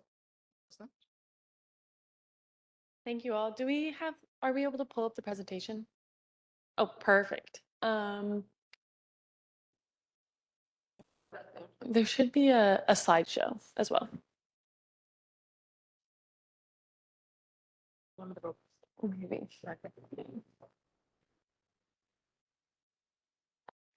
But while they're pulling that up, we can go ahead and get started. As Camila said, I'm Jocelyn. Thank you for inviting us tonight. We just wanted to go over some information. So the plan launched a year ago in May. So we're really excited to be joining you at the year mark. We presented to you all last September, and tonight we just wanted to give a recap of what has been going on since then, updates on the engagement so far, and provide a demo on the voice to vision engagement tool that we have. And then we'll also be sharing some next steps on how you guys can all get engaged as well. So first, we'll just start with what a neighborhood is. The White Plains Road Neighborhood Plan is a collaborative effort between the New York City Department of City Planning, council members Riley and Dinowitz, and community members like yourselves to create a shared vision for the future of the neighborhood. The plan serves as a record of local knowledge, data, and city agency expertise to identify opportunities, address challenges, and reflect on how community members want to see their community grow. We will combine all of what we've learned during our research and outreach and distill it into clear priorities, guide the decisions on the decision making for housing, retail, transportation, and public spaces. And I want to quick go over the plan area, but it would be definitely helpful if we had a map. So I can try to describe it. But so the White Plains Road neighborhood plan, I know a lot of you have seen the boundaries already, but it focuses on the northernmost portion of White Plains Road, starting at the city's border with Mount Vernon, and it goes all the way down to 80 Avenue. The main plan area is around 4 miles along White Plains Road corridor. The plan boundary also covers several blocks along East 233rd as well as East Gun Hill Road, and we can go over that again once the map comes up. The plan area is where we'll be exploring opportunities for housing, including affordable housing, as well as economic development and infrastructure improvements. The plan context area covers about a 1/4 mile buffer of the actual corridor itself, and that spans from the Bronx River to the west and captures portions of Williamsbridge and Wakefield neighborhood to the east. And we'll also be identifying issues and needs in these areas as well. So now that you have a little bit more background on the plan area itself, I'll explain the process for creating a neighborhood plan is going to look like. So the Department of City Planning, in partnerships with city agencies and, as I said, council members Kevin Riley and Eric Dinowitz's offices, will be continuing to facilitate conversations among members of the community to gather input and to build and shape this plan. We can quick go back to the map to show you all. So as you can see, the northernmost end of the plan area is right at the border of Mount Vernon all the way down to 80 Avenue. And then the context area is the 1/4 mile buffer around the plan area itself. Thank you. So there are two parts of the planning process itself. The first part is the community planning process, which is where we're currently in. And the second part is the public review process, also known as Uniform Land Use Review Procedure, or ULURP. So we'll dig a little deeper. If you could go to the next slide. We'll dig a little deeper into the community planning process, which includes 4 different parts: organize, learn, create, and refine. As I said earlier, the plan kicked off last May with the organized phase. During the organized phase, city planning conducted research and analysis to understand the area and worked with the council members to create a community working group. The community working group is a group of key stakeholders who meet on a regular basis to guide city planning teams throughout the process. This group includes representatives from community-based organizations, including CB12, as well as business owners, homeowners, and more. The next phase in the process is learn. This phase, we expanded our outreach to the public and got a better understanding of the lived experience and residents' priorities for the neighborhood. We took the feedback from the community working group, who helped us create a vision statement for the future of White Plains Road, and we'll share that in a little bit. And then the next phase is the create phase, where we started at the beginning of this year. During this phase, we are continuing to engage the public and collect feedback, and by the end, we'll have developed a framework to lead us towards creating a draft of the plan. After the create phase is complete, we'll move to the refine phase. This phase is where the draft neighborhood plan begins to take shape. Throughout the learn and create phases, city planning has hosted a series of engagement activities in partnership with the community working group, as well as the council members. We participated in over 20 public events, conducted a survey, held 9 community working group meetings, and received over 1,400 comments and more than 200 survey responses. We also held roundtable conversations with stakeholders that focused on faith-based organizations, small business owners, housing organizations, and youth. You can go to the next slide. And last November, we held our first public workshop using the existing conditions data and the feedback that we had collected from the public. We shared insights with the community members. We then broke out into smaller groups for a visioning activity where we encouraged participants to envision what their ideal version of White Plains Road would look like in the future. Folks shared that they want to see a future that includes affordability, economic opportunity, and community spaces and programs. And there was a real desire for a more active and diverse corridor with things to do like sit-down restaurants, coffee shops, entertainment spaces, and shopping. And we broke all of this engagement that we had into 8 insights. These insights are based on everything that we've learned and heard so far. The insights include cultural identity, transit, neighborhood safety, planned growth, green space, sanitation, community-oriented spaces and programs, and influence. And then we also wanted to share a tool where you can see all the feedback that we've received so far. So if you could go to the next slide and then click on the link.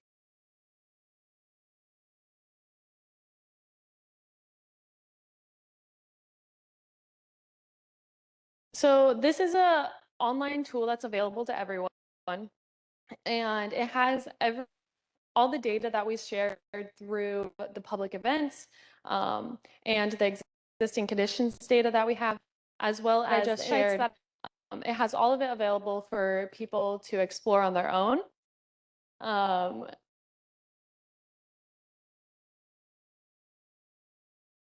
So it opens up with the question that we had been asking people at all of our tabling events.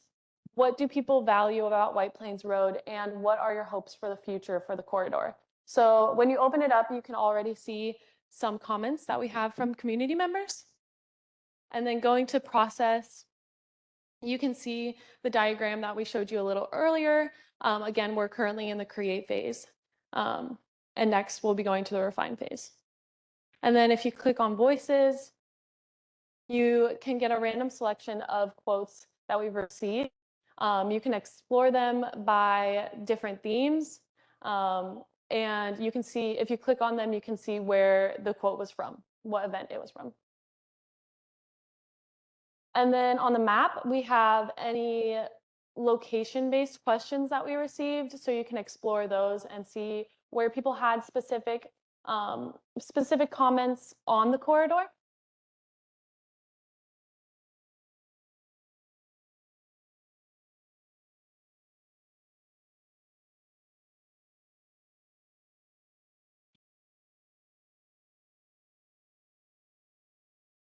So you can see the specific quote here, about 22nd. And then going back, you see 12 key topics that we got from all of the engagement that we've heard. So this again is the more than 1,400 comments we've received, and you can click on a specific topic. If you click on public safety, for example, you can see a description of the topic, and then the little squares are citations of direct quotes from community members. And then you can see little subtopics as well.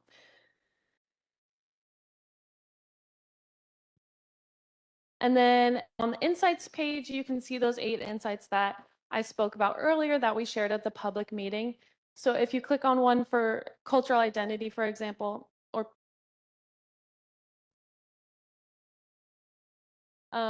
you can see a description of what the insight means, again, with citations from community members.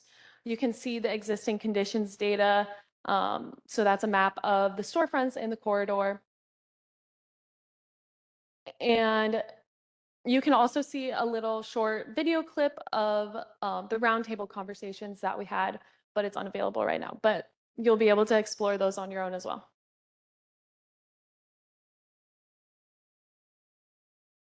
And then back to phases, you'll see again all the phases that we have talked about earlier today, but you can see all the events we went to in the learn phase and see summaries of an event and what people had to say at that event specifically.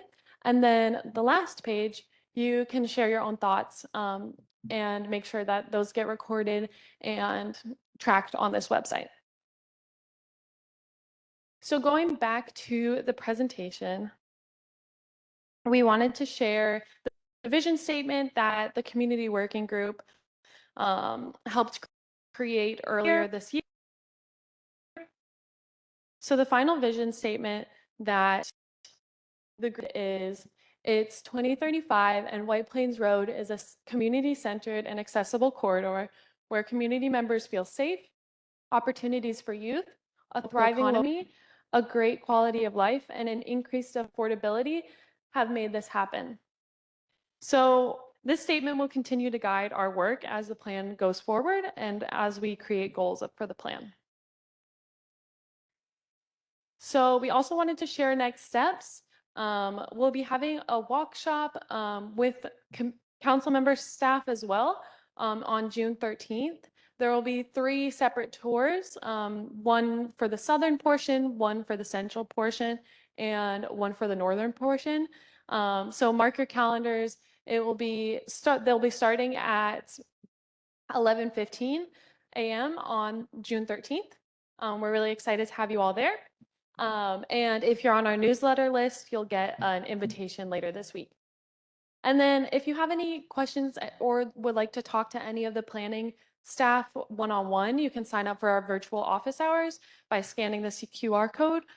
It's also available for sign up on our website, or you can email our plan email, which is White Plains Road Plan at. Let me make sure I'm getting that right. Well, you'll be able to find our email on the nyc.gov/White Plains Road, and you can also sign up for office hours there. So with that, we'll answer any questions that you might have.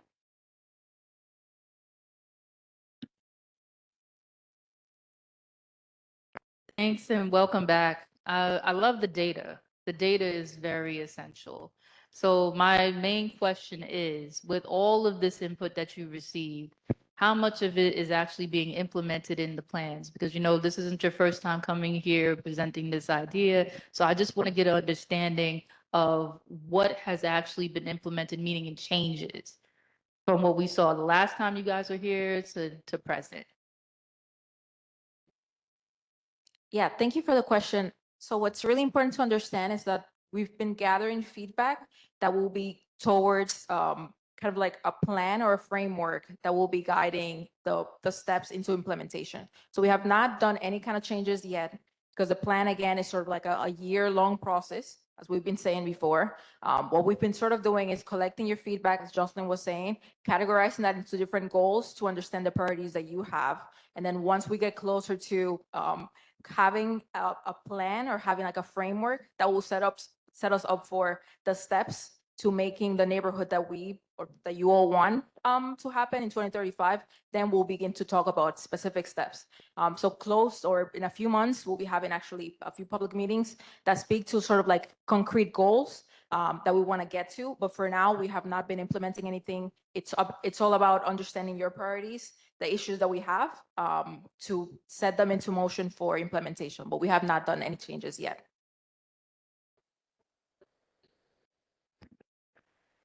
So the goal is to build in 2035. When do you think you'll have a solidified plan? Like, what's your goal? 2030 to have a solidified plan, or closer to 2035? No, I think the plan will be closer to a year or two from now. Yeah, so a year from now, we'll be closer to having what we'll call like a draft plan that will be closer to being finished. We'll go through the period of ULURP or Uniform Land Use Procedure that Jocelyn went over. So a year or two from now, we'll have sort of like the plan that will have our guiding steps for implementation of changes, including rezoning.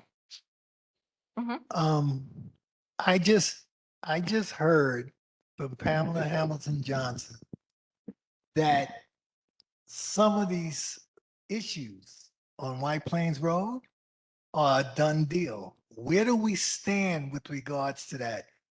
Has anything been cemented with regards to White Plains Road, or are things now being still consumed by you in order for you to create the plan? Where exactly do we stand? Yeah, it's a great question. So nothing has been solidified. We're still creating the plan, and that's what the create phase is about. So we're creating the plan now. So nothing is a done deal. Nothing has been set to stone. What we're still doing, again, is collecting input and understanding priorities from the community. So nothing has been set to stone. We're still understanding from all you, understanding from different city agencies also, to understand sort of capacity in the area, as also was brought up. So there's nothing that has been set to stone yet. We're still collecting data and trying to understand priorities that the community has. Okay, Bobby? To Robert's question, I have a question. No, yes, hold on, one at a time. No, but to Robert's question, I think there were some images that were released from planning that show under the current city of Yes, which this body overwhelmingly opposed, and you're, I'm sure, aware of. It shows that on White Plains Road in the R7 districts, you can build up to 11 stories in most sections right now as of right. So from your interested in feedback, this body overwhelmingly opposed the now as of right construction of 11 stories. And now we're seeking another variance. We're asking for permission to build even higher. Or are we asking for permission to build higher? Or are we just seeking feedback like you're suggesting? Yeah, that's a great point. And we are aware that Community Board 12 voted against City of Yes. So what we're looking to actually do, and it is true, right now, as of right, you would be allowed to build up to 11 stories, 12 stories. What the plan is looking to do, and I think we have been workshopping this with members of our community working group, is the housing will happen. New buildings can happen as of right. What we're trying to accomplish is affordable housing. So none of the, and I think this is something that we've been discussing with our community working group, none of the as of right homes today that you can, maybe a building that you see outside is required to be affordable. So they can build market rate, they can build any type of housing that they want. They're not legally required to build any affordable homes. So our plan, along with seeing other opportunities for new housing, would be to focus on affordable housing. So you are correct in that we are not trying to stop housing from happening. What we're trying to do, and our goal would be allow for more affordable housing to happen, to be required in the area. No, hold on. Johnny was next. You have to wait your turn. Johnny? Listening to all of these conversation, whether it was Ms. Johnson one came up, and prior to that, we have heard other things, and listening to the two young ladies here that is bringing us up to date. My comprehension skill tells me that you have nothing set in stone, as you just mentioned. So we are just listening to things that we have heard before, and you have no really concrete information that will tell us we're going from step A to step B to step C.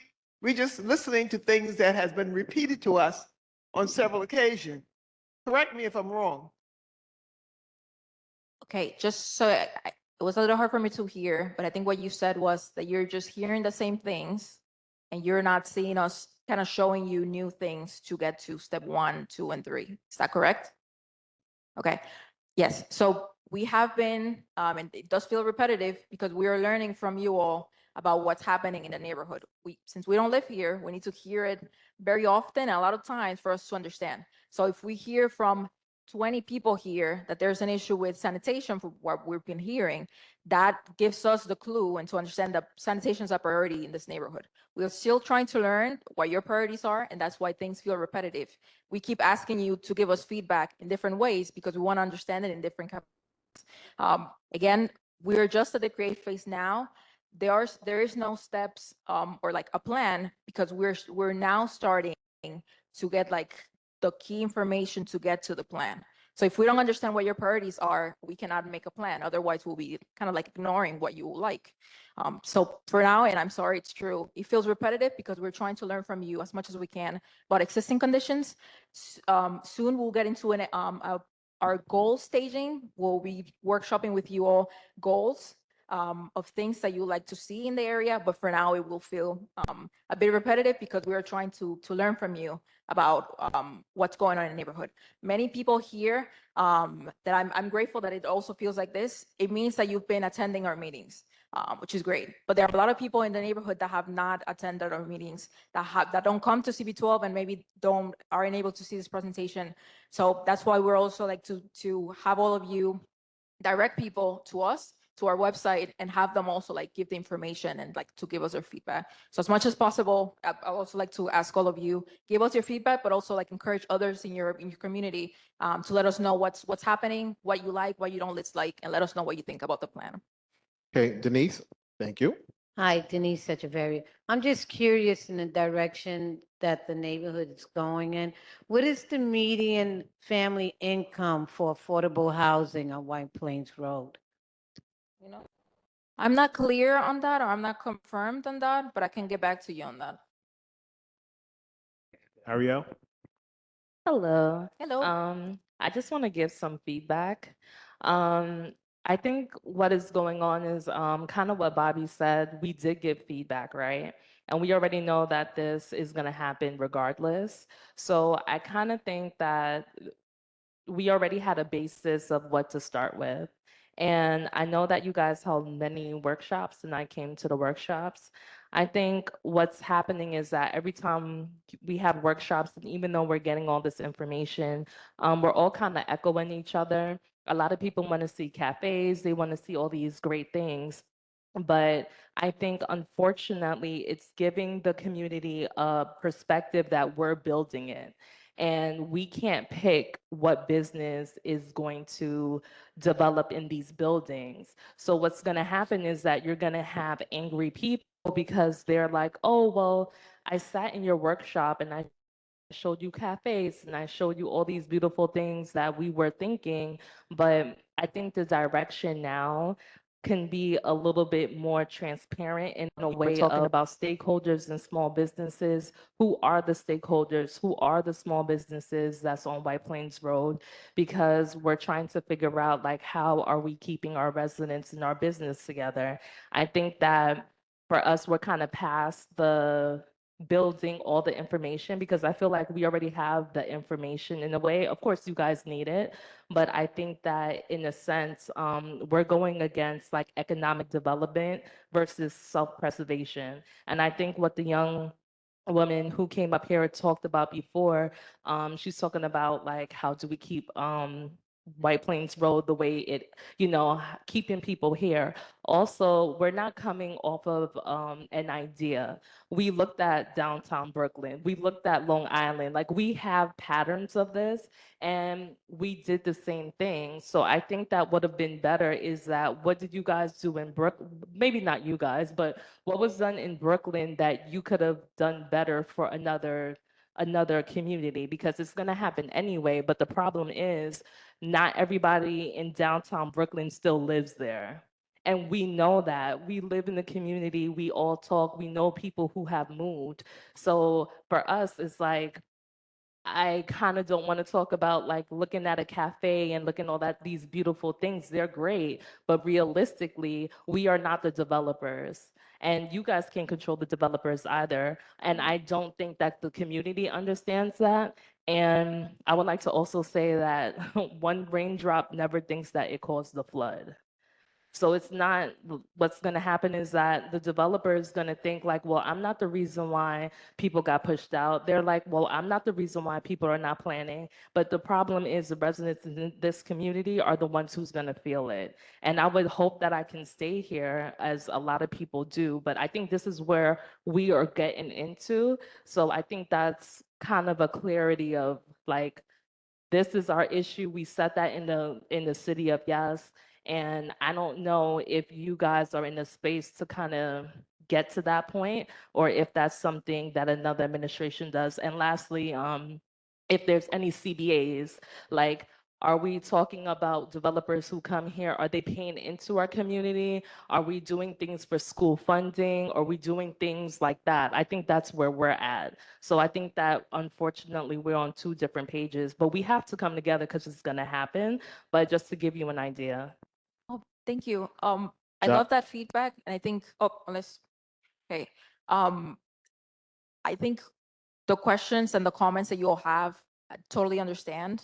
It's very tricky for us also, to have, right, wanting to preserve the neighborhood and also understanding that buildings can go up any day. Unfortunately, so what I can promise now, 'cause I don't want to lie to you.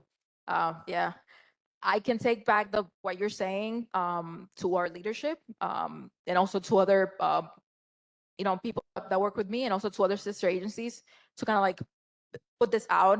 And I think what you bringing up, I'm hoping if others also feel the same way, again, kind of like there's power in the masses, and to hear in the same comment, it's powerful. And I think just for you all to know, your council members are listening. They are very much proactive in all this process, so they're listening to what you're saying. So the more you say it, the more will catch on, hopefully. But again, on my end, I would promise to bring this concern again, to my leadership. So thank you. Javed? Thank you. Um, Really quickly, just to go back to the topic of AMI, I know you guys said that you would come back to us with what the AMI is for, this area where the developments would eventually come. I'm curious about the mayor's office announced that one of the things that they're committed to is ensuring that there would be a high focus on people that make far below the AMI. Specifically, people that make less than 30% of what the AMI is, 50 to 30% and below, would only be would only be expected to pay 25% of their income, their annual income. So that's what the commitment is. I'm curious to know if the White Plains Road development would fall under this category of these affordable housing units. Would they also be part of this new plan? Do you guys know that? At this point, I can't comment on that because again, we're not clear, and we don't have a set path on what we're rezoning to or to what. So I can't, if I gave you a number, I'll be kind of like, shooting for the stars. So we can, later on down the process, we can give you a real answer, but for now, we can't. Alfredo? Good evening. Thank you for coming. Just a couple of things. being asked. What about infrastructure and how it's being incorporated into this plan? Some of our community members here, including myself, our properties get flooded. Um, the more buildings that come up in this area, the less our sewer systems are going to be able to sustain it. And to change sewer piping that was built, to occupy maybe 100,000 people back in the 20s, now we have over millions of people, even in the Northeast Bronx. Uh, Another thing I wanted to say, I know you mentioned regarding, a change of zoning. I think White Plains Road is R6 now, or R7. We have a mix, R6, R7s, R7D. I mean, just for everybody to understand, and this is very important, and that's why we gotta know about the zoning stuff. The higher the zoning district is, the bigger you could build. No parking, that's a big problem. That's a big problem. And maybe we should down zone instead of up zone. Like that, we can only build 6-story buildings and stuff like that. I mean, right now, there's people building down the block, like 13, 14-story buildings without coming to us because it's as of right. And, eventually that's what's gonna wind up continuing to happen. I mean, I know you guys cannot say, it's not gonna happen because I know you cannot say that, but eventually that's what's gonna wind up happening, especially when we up zone. Instead of somebody building a 5-story building, they're gonna build a 13, 14, 15-story building. And they're gonna come with the understanding that they don't gotta provide parking because they're within the transit hub. And that's gonna be a big problem. That's gonna be a big problem. But thank you. Well, thank you. Just to address on infrastructure, so any changes that we make to zoning, one, before we pass them or to try to pass them at city council or like city planning commission, they'll have to be studied and analyzed along with our sister agencies. So in that, for flooding includes DEP, so the Department of Environmental Protection, that has to do with flooding. So before we consider any kind of increase, we'll have to speak with them about capacity. The same would go for traffic, the same would go for schools. Aside from that, it will also have to go to like rigorous environmental review process. So we wouldn't be just installing or like bringing in more density without looking at the consequences for sure. And then on your question on downzoning or suggestion for downzonings are bringing us a bit back into past Majora eras where the housing crisis wasn't maybe as pronounced. Right now, our administration is very much focused on bringing more housing. So we are looking to do more density. But again, if this is a comment that's prominent in many of you, that you feel that it's something you would like to see, again, your council members are watching, and if it's something that's important to you, you should also say it. Okay, I have a question online from Letitia. When and where do these White Plains Road planning meetings take place? Yes, so I'm assuming you're referring to the community working group meetings. Yes. So these meetings happen monthly, but they are part of the group is a closed group that was selected by Council Member Kevin Riley. To be included in that, you'll have to kind of like go through his decision. It's not something that the Department of City Planning Well, came for up with. the open meetings though, Yes, the open meetings. how can, like the website, you can just say the website. Yeah, so our website, nyc.gov/planning, should have a link to the White Plains Road neighborhood plan. There we'll have updated our next steps. I think Jocelyn already pointed out the next big thing that you could do to get involved would be to attend our workshop on June 13th, Saturday. Okay, another one. When will the White Plains, Maxine, when will the White Plains Road neighborhood plan office hours have availability? There is no availability for the next 3 months on the QR code provided. It should be every third Wednesday of the month. It's only that. Speak it to. Oh, yeah. It should be every third Wednesday of the month. If you go to that specific day, then there's a time slot between 2 and 5, and you can sign up for a session within then. If you're seeing issues with sign up, if things look filled up, you can try the next month or reach out to us to our email. Okay, Maxine, I hope you heard that, Maxine. So again, I've been to a couple of your meetings, so thank you for, again, constantly educating. And then my thing is always, the reason why there's change is because we are never in position to benefit from change, right? So these meetings, or maybe when we get to the next phase, can you also educate the community on how they can also benefit from their community in a sense, right? Not in the sense like benefit, but it's like educating to understand like, okay, this is what's going on with buildings. How do you have simple basics of building, owning a home? Because I think the problem is, again, the median income is so low. It's 40,000, but you do AMI for Westchester, it's 116,000. So again, there's already a huge gap, and who's benefited from this is gonna go from one area of wealth to the other area because everybody, kids is graduating, everybody's grown. I want to downsize, so $10,000 a month I was paying in Westchester is completely different than $3,000 a month in a high-rise, beautiful area that has changed. But again, the people in our community is affected because our income don't go up, we don't have education, we're providing information, but again, people profit off off our pain. And unfortunately, our community always get the back end of the stick. So I've been seeing that every day when I work in the communities. I understand that even our education, it's so low. Like we're only 20%, 8% got graduate. So again, it's information that's really key. Besides just getting all this stuff and beautifying everything, again, it changes the dynamic because we don't understand, we don't know. Yeah, I know. Javed. Thank you. Thanks, Alpha. I want to talk a little bit about what Alpha was mentioning. I have one last thing to say. Is that And in terms of information, I feel like this is a conversation we've been having for the last 3 to 4 years. City planning comes to the CB and we always voice the same concerns. And I'm sure this is around all of New York City. It's always the same concerns. I want to provide a recommendation, at least from my end, what I think would be helpful for me. And I feel like maybe for other people too. I think that next time city planning comes to a CB, us, any other CB, if they had some kind of a document that that had a consolidation of all of the concerns that come up in these meetings: parking, infrastructure issues, education, overcrowding in schools. These are things that get brought up all the time, and it becomes a monotonous conversation that we bring up every single time. And then it ends up being that city planning says, well, nothing solid, nothing solid. We don't know yet. We don't know yet, but we want to hear from you.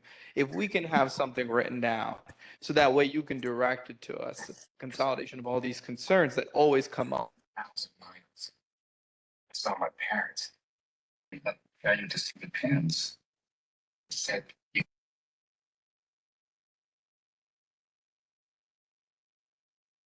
and they to address it, so that way it looks like we have a head on shoulders and we have a clear goal in mind. And I just want to posit that as a recommendation to clear up any issues that CBs are having and make sure that everybody's on the same page, and really highlight transparency between communities and city planning, and just developing better neighborhoods that really benefit us. Thank you. Thank you. We'll take that feedback. Thank you. Last question, but we have to move on. Briefly, just briefly.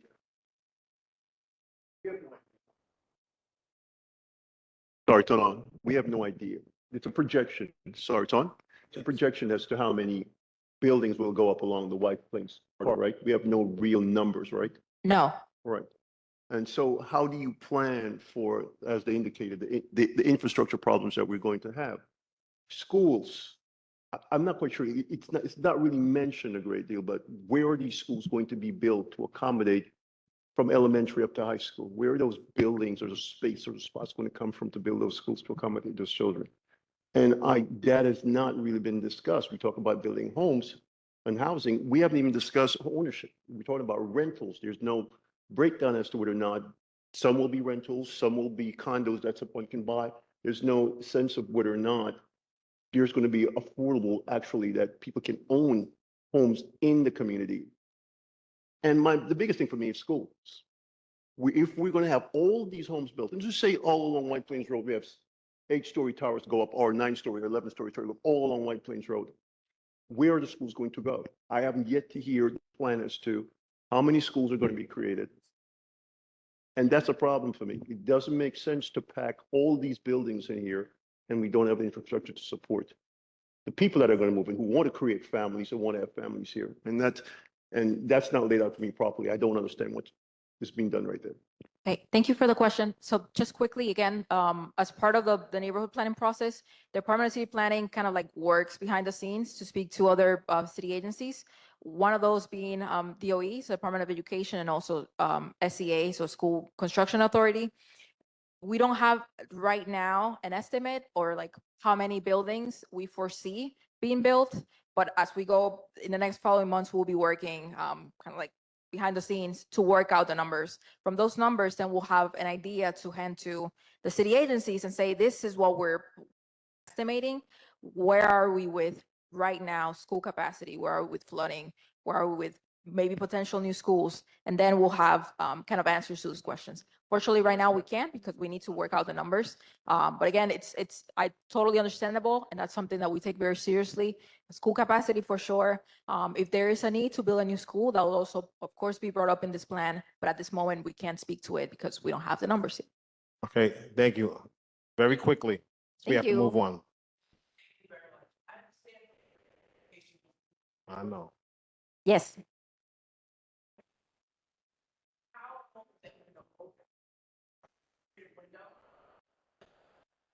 Yeah, create phase will last a few months. So of course, we don't want to rush you into giving your comments. Tonight, if you have any comments, you can tell us. Not right now because we need to move on, but like after the meeting. But I can give you either, because it depends on the plan. So if we see that we need more time for the create phase, we will take more time to make sure that we're doing it thoughtfully and as slowly as possible to make sure that everything's kind of like accounted for. So right. it depends. Some plans takes 4 months, other plans have taken 6 months, et cetera. So it will depend. Okay. Thank you. No, we have to go. We have to go. We have to go. Sorry. Thank you. Thank you. Thank you.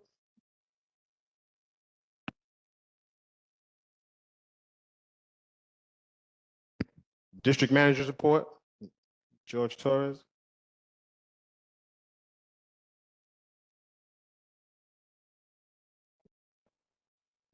I'll probably walk in the floor.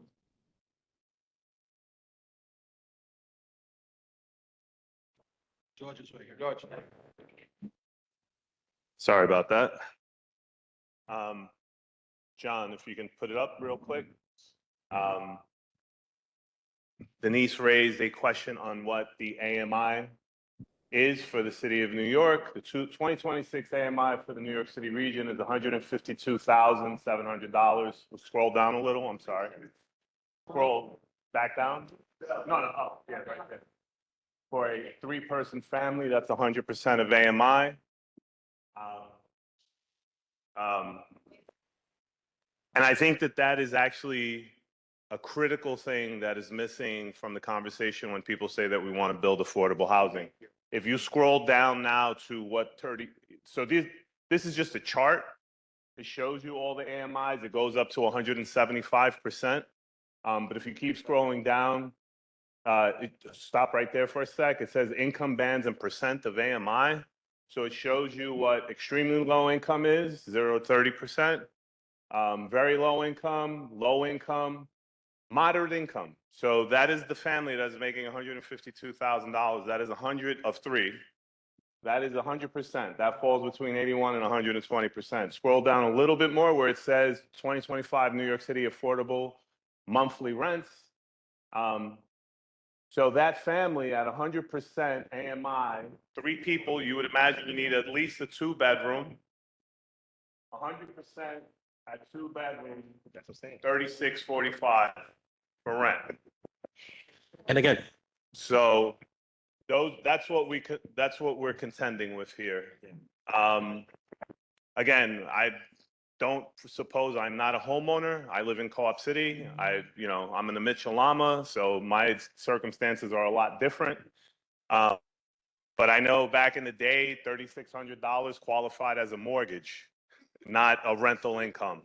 So, it's just a little insane. But I'm going to be real brief because we are short on time. It's already 9:15 and I did want to speak on this. My focus is not so much on the plan, but rather the demands that we make of the city to support the White Plains Road Neighborhood Plan. It is imperative as a community board that our request for what we would like to see is in an official document, which is called the District Needs Statement. This is something that we're supposed to do every year, which we have not done so well every year. This is our opportunity to ask for more sewer infrastructure to an issue that Alfredo raised, related to all this new development so that it does not flood other parts of Barnes, Bronxwood, or Paulding Avenues. Most of our complaints are coming from Barnes Avenue about flooding. We would like to see more public spaces or parks with all this new development. Perhaps we would prefer to see greater investment in our current parks like Shoelace and all the other parks that are currently existing. We'd like to see greater sanitation enforcement on White Plains Road and more garbage pickup of waste baskets on White Plains Road to address how dirty it is. I think this was something that Ariel raised earlier when sanitation was on. Maybe we'd like to see more DOT lighting underneath the train trestle because it gets really dark during the winter months. Parking along White Plains Road has gotten better with NYPD enforcement, but maybe we need to be more specific about better access. Currently, I receive complaints from board members that the Bonavita on East 233rd Street, their trucks park right on White Plains Road to offload, blocking traffic, which is not, a brilliant thing. And that's maybe something that we need to revisit. I'll leave it there. I had mentioned earlier that we're coming up, we have 1 month left basically until our summer hiatus. So I know many of you are looking forward to that, especially after the winter that we had. So as you're doing that and you're thinking about this, as city planning mentioned, this is not going to happen tomorrow. But as we're going forward as a community board, maybe we need to be voting on these things and solidifying them so that we have an official document to the city that says we want, and again, I don't know what that number is, but we want X investment on sewer infrastructure upgrades, specifically to address all the flooding complaints on Barnes Avenue, because we know that it's happening right now. We just had a major rainstorm that flooded out, I think it was Brooklyn. Everybody saw the news and how bad it was over there. That happens to us sometimes, and it can be greater if we do this building. The other thing that I will say, if Bobby alluded to this earlier, we did not support the City of Yes. And we did not support City of Yes because city planning came to us and told us that they couldn't make these promises on things. Now they're telling us the quite opposite, which is, oh, we can now promise that, we can do affordable housing. I distinctly remember that being an issue when we raised it during the City of Yes. We wanted affordable housing. We wanted that. And they were like, oh, well, we can't do that. Now they're telling you, oh, no, we can do that. And I think, my questions to them, which have remained unanswered, was, well, what mechanisms do you have in place now that can ensure that you're only building affordable housing? Because we've tried this, we've gone down this route before. And considering the chart that I showed you, affordable housing is not necessarily affordable anymore. So, I think that that's something that needs to be explored as well. The city of New York will tell you, because it says it on HPD's website right now, that the AMI is not determined by the city of New York, but rather by HUD, by Department of whatever HUD stands for, I'm forgetting right now. Housing and Urban Development. Thank you. Thank you. Sorry. So I think that that's something that we need to discuss, because a lot of this financing actually comes from HPD. And that's something, since we're dictating the terms and we're giving tax breaks for this development, we don't necessarily have to use HUD's numbers for affordable housing because they're not contributing to this. So, again, that's something, those are much larger macro sort of economic conversations that we need to have, but I just think that it's important and it's imperative that all of you start to think and get focused, because the White Plains, the only difference that happened, and the reason that city planning is here today is because the mayor made an announcement on May 20th, advancing the White Plains Road initiative, meaning that it's going to happen. It's on a train. The train has left the station already. This is moving forward. Before, we were having hypothetical conversations. And I will give credit to our elected officials. They've been having these conversations. As city planning noted, they've had over 20 plus meetings. They've gotten a lot of input from the community. Some of our board members are part of the steering committee. So, that's important to note as well. But for everybody that this is new to today, please get invested. Look at the website. It's on the city's website. If you guys have any questions about it, please feel free to reach out to me or to city planning. We will give you all the information that's there. And then look at the websites that are available. The city has a lot of information on their website. So like I said, that HPD, all I did when I looked it up was Google it many years ago, like AMI HPD, it comes right up. So, take a look at it. And that's all I have to say for this evening. Have a great rest of the day. Thank you for your patience and good night. Thank you. Sorry. Oh, the date. I'm sorry. I'm trying to be brief. Excuse me. Today, in conclusion, today marks my 3,952nd day as your district manager, or 10 years, 9 months, and 26th day of my tenure here. I am grateful for each and every day at the board. Thank you for your patience and good night. Thank you. Thank you. Thank you. Thank you. Okay, the chairperson's report is kind of long, but I'm going to try to give the abridged version. I just want to say thank you for all who were in attendance at our board meeting last month on April 23rd. Your presence and participation is appreciated. As a reminder, in-person attendance is a core duty of board members. A virtual option is available. It's intended primarily for emergency situations and for members with physical disabilities that may prevent in-person participation. For those who must join virtually, remember the cameras must be on and remain on for the entire duration of the meeting. Board members are required to notify the community board office when they cannot attend the meeting and request excused absence for a valid reason.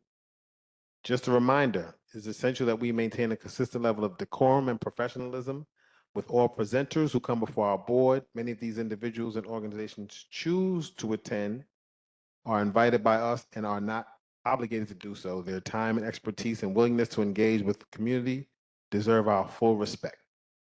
We must ensure that conduct reflects positively on Bronx Community Board 12. Community Board Resource Fair will take place on June 6th. You'll hear more about that. We're trying to plan a community board night out still. Hopefully to hold in June before our summer recess. And as we approach the summer months, it's important that Community Board 12 maintains a visible and active presence throughout the district. Board members are encouraged to cover community events, attend neighborhood gatherings, and remain present and accessible across our neighborhoods. Our visibility reinforces trust and demonstrates our commitment to serving the community year-round. Thank you for your continued dedication and service to our community.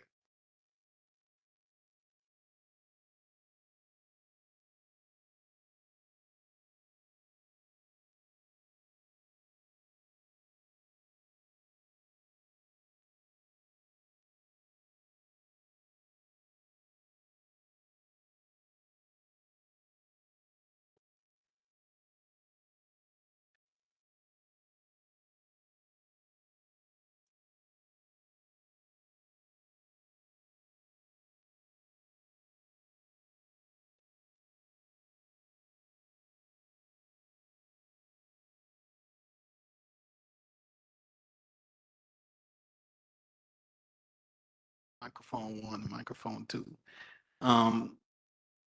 Judith Benitez. She's excused. Carlton Berkeley. Carla Basati. Absent. Patricia Boswell. Joan Claude. Terry Cotton. Excuse. Etonia is here. Tolene is here. Tierra. Here. Denise is here. Jocelyn Farm. Alfredo is here. Sabrina Fisher is virtual. Sabrina, you on?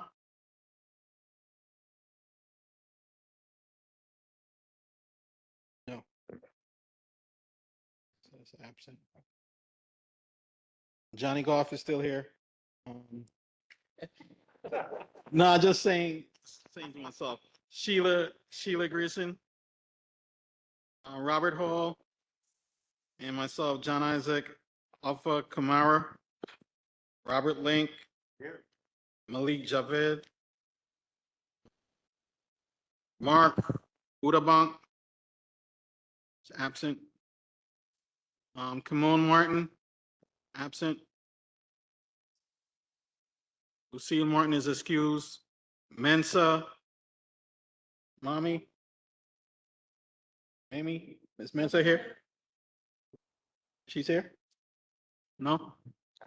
Absent. Antoinette Mitchell? Absent. Philomena Moss? Elsie Murray, she's here. Elise Murray, I'm sorry. Mike is here. Clinton Mike, absent. Daryl Nanny. Dr. Daryl. Carmen Ortiz. Carmen, are you online?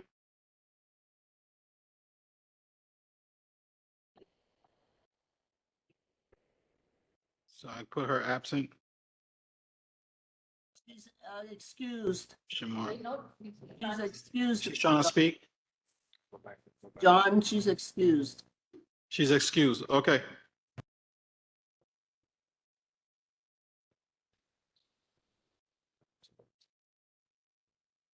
Okay, I'll go back. Mr. William Palmer is here. Mr. Reginald Paris. Ms. Ariel Peters is here.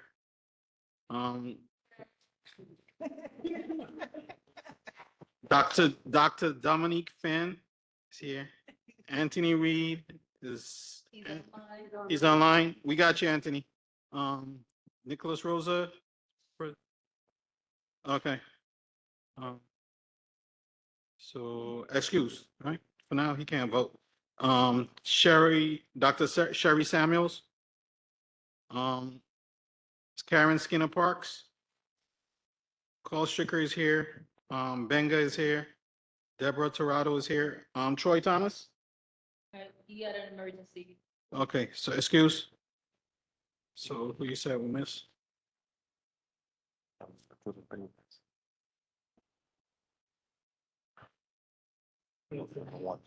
Okay. Yeah, excuse. Oh, virtual? So this. Yep. Great. That's a roll call. We have a quorum. We do have a quorum. Would anybody like to make a motion, as Carl said earlier, to be a voice vote? Yeah. Thank you. I second. Robert Lee. Voice vote, say, accepting the minutes, to accept the minutes from last week. Robert Lee.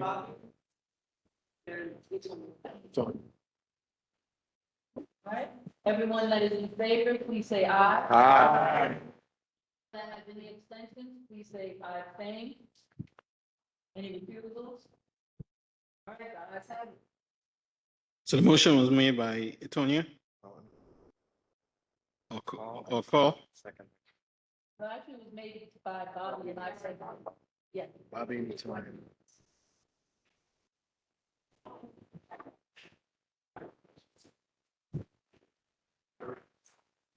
All right, so next on the agenda was committee reports. It actually said renaming.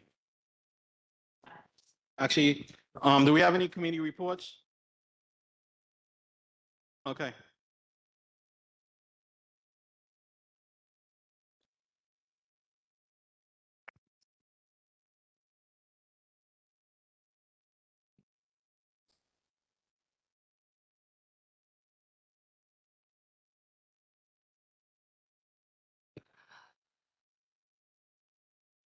Good evening. I'm reporting for the Public Health and Education meeting that we had on Thursday, May 21st at 7:25 p.m. here in the Community Board meeting.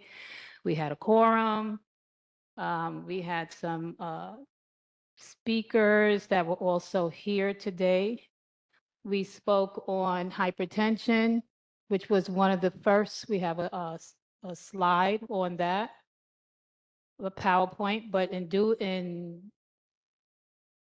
time constraints that we have right now, basically what I'm going to say, excuse me. No, we can do it. Where's the slideshow? Ursula?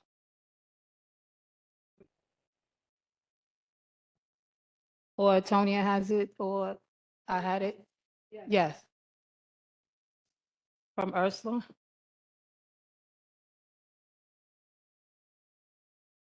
So can we get it It's real quick. It's basically on hypertension. Yes. Okay. We can go over basically what hypertension is. I'm going to do it really fast, okay?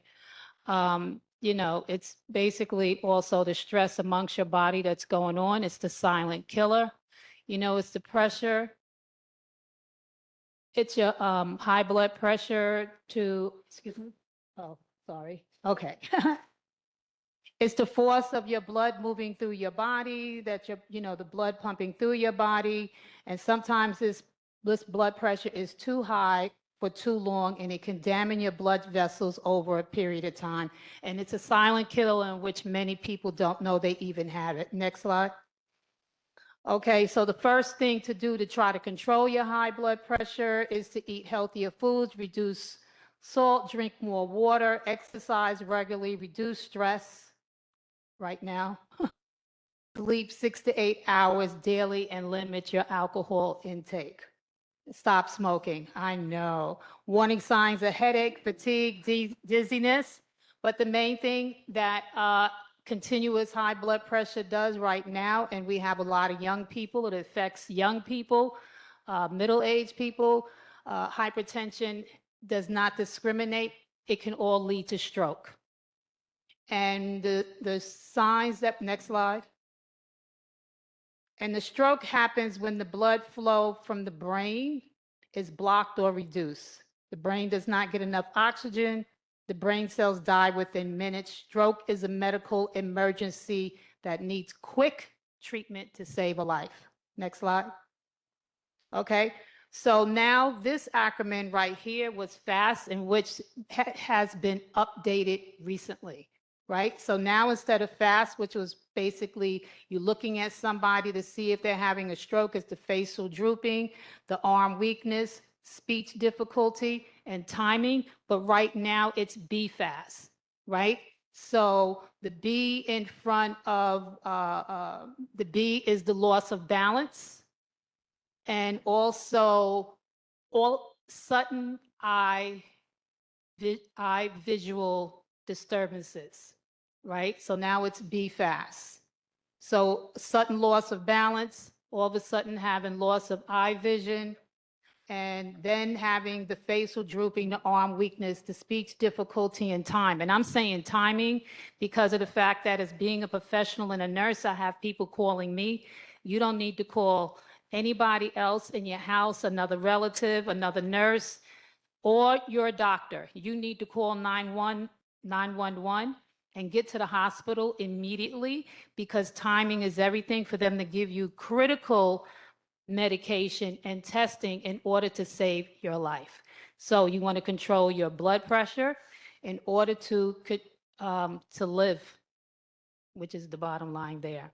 Okay, your health is your power, and let's live a little bit longer and pass on the information, because unfortunately, in this community, but we're the ones that die first. And we need to pay attention to that. So you're in control of your destiny. All right. And we spoke about lupus. We spoke about mental health, and Alpha spoke about what do you call it? The chat house, or Alpha, the clubhouse, in which you have support systems for mental health. And we also, we didn't speak about oh yes, and the hearing disability. And for us not to be ashamed of wearing our hearing aids. Okay, they're very fashionable right now, but just like wearing glasses, you need to wear your hearing aids so that you can hear what's going on. And then we will turn it over to our social media gurus, Mr. Alpha Kamara, and who is this? Dominique. Well, it's simple. We've been doing our thing for social media, been catching a lot of videos. Again, thanks for people who's been liking, sharing.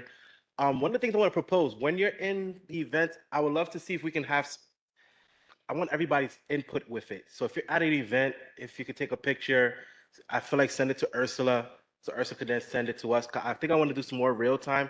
I don't want it to only be just where I'm at. It's wherever you guys are too. So it's everyone included. Just so I can also just post those as well to highlight you guys in the community as well. And again, we're continuing to just do a lot of those three: engagement, educating, community board spotlighting, and community spotlight as well. We just caught one of the gentlemen who's doing the event. I've recorded him already, so now I'm just gonna grab. If you're in front of me, I might just grab you. We just be ready. So we're not trying to wait no more. But again, I love everybody else input. But again, it's been helping really bring a lot of awareness. People have been writing, and yeah. So we're just keeping the information going. And I think you guys, that's my short spiel. Everything. No, I think we've been doing a great job. I think that we are just going to start grabbing people randomly because we've asked a few times, like, hey, can we pull people for interviews? And nobody's really showing up to do like a 30-second skit. We need to showcase our board members. We have people here in all, sorry, Alpha, I won't have you hold it anymore. We have people who are doing awesome stuff in all walks of life. We can definitely showcase that on this board. So me and Alpha would really love for you to just take 1 minute before a board meeting to do the interview. It's not going to take long. I know some of us are shy. Dr. Finn don't like to be on Instagram and all of these things, but I faced my fear and I've done it. So I say that to say you can too. So we would really appreciate it if you could just give us 1 minute, do these interviews. It would be really awesome to show off the great work that everybody does here. So we would like to thank you for consistently coming out third Thursday of the month. Thank you.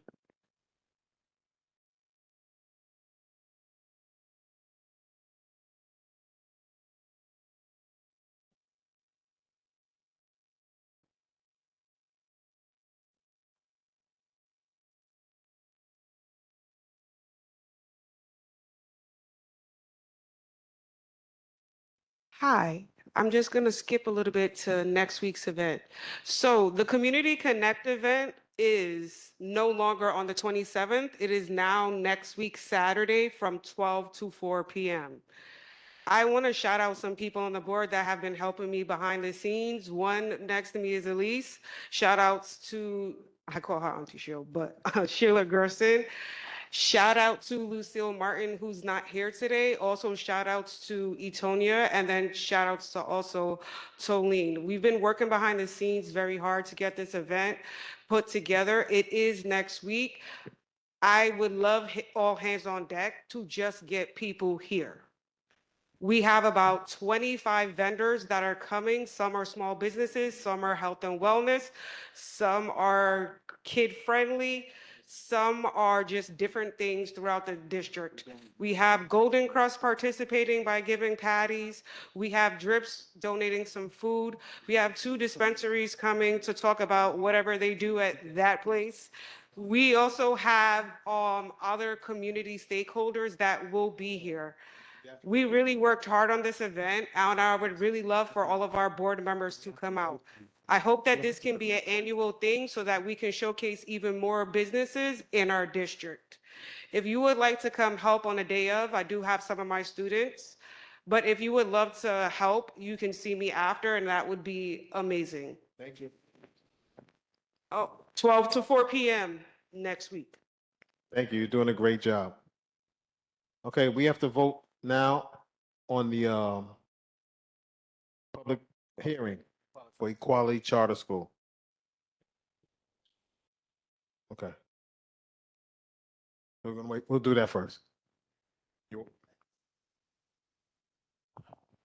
Committee one met the second Monday of the month, and we had some applications for extension of variances for 3 gas stations.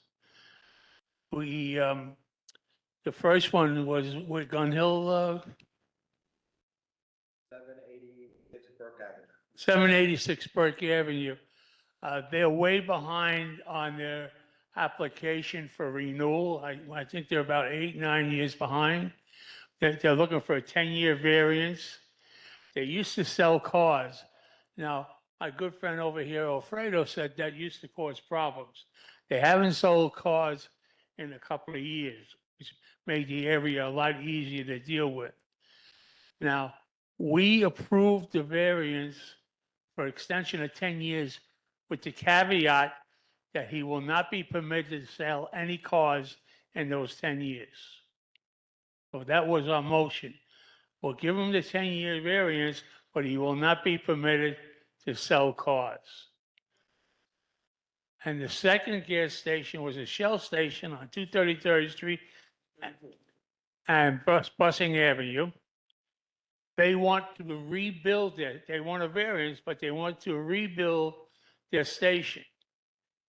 And we did a deep study because when he rebuilds the station, the maintenance facility will be removed and replaced by a convenience store.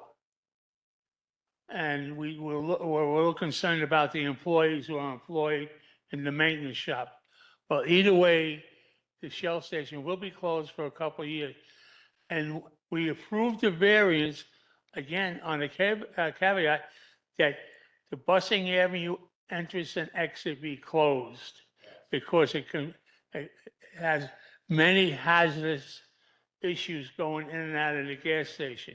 So we requested that when they rebuild the gas station, they close the Busing Avenue entrance and exit into the gas station. And the committee one voted on it, approved both motions. So right now I'm asking you to approve the committee report so we can vote on the motions.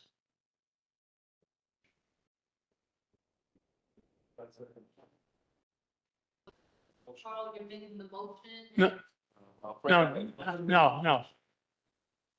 Thank you.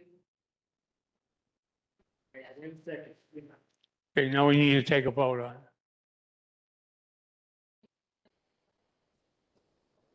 No.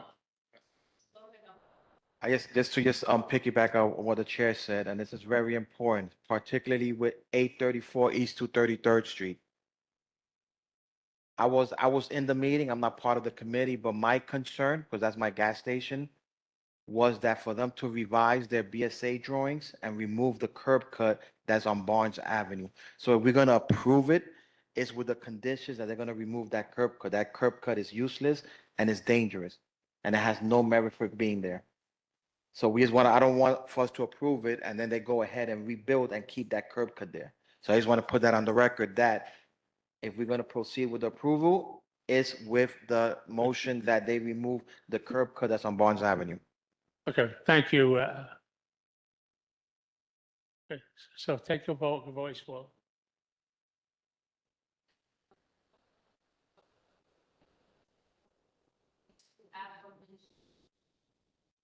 The committee report. Second.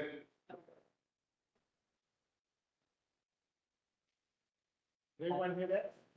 All in favor? And the second was, no, actually. Say it again. All right, Tierra, thank you.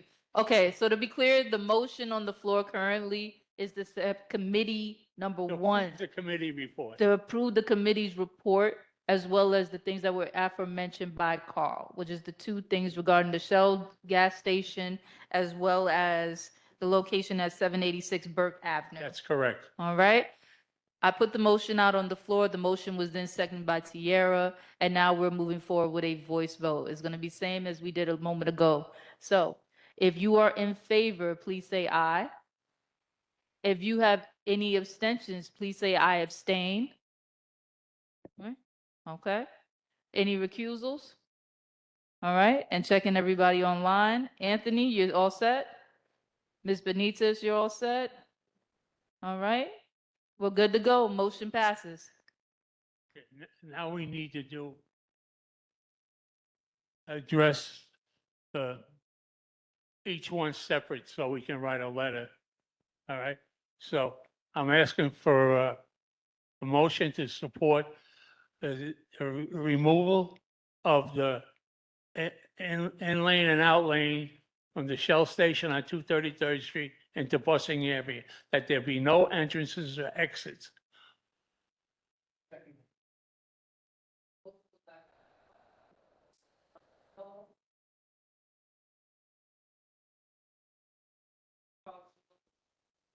A voice vote is fine with me.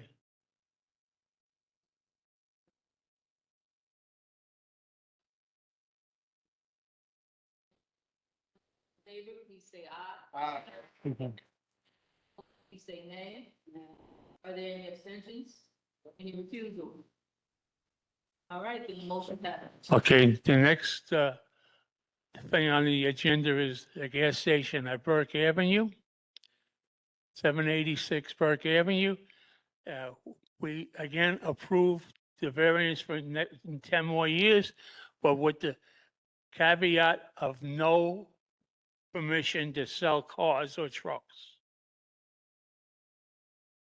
So can I get a motion on it?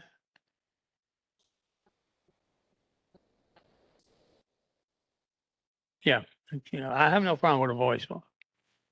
I would like to second Carl's motion. Any opposition to the motion? Hearing none. Everyone that is in favor, please say aye. Aye. Everyone that has a nay, please say nay. Any abstentions, any recusals? Hearing none, the motion passes. Thank you, everybody.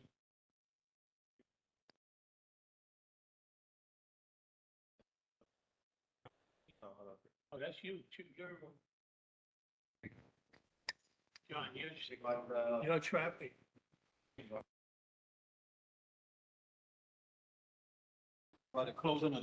The next vote is the public hearing that was held today for Equality Charter School on Bartholdi Avenue,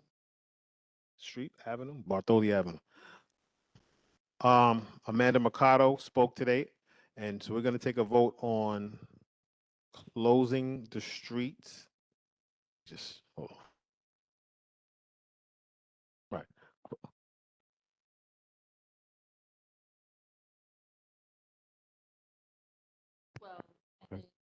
For dismissal is 2:15 to 3:15. Okay, closing the street for lunch at 12 noon.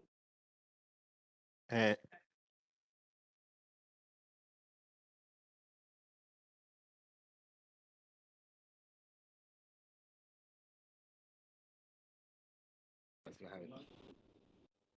Make sure I got it. Closing and opening. Yeah. Yeah, for 10 a.m. to 12 p.m. So they were saying 10 a.m. to 12 p.m. for access for recess, and then from 2:15 to 3:15 for dismissal. so that's Equality Charter School on Bartholdi. Okay. So can I get a motion to approve? Motion to approve? Motion made by Etonia, second by Carl. Got that? So we're gonna take a voice vote. Can we get a motion to approve the voice vote?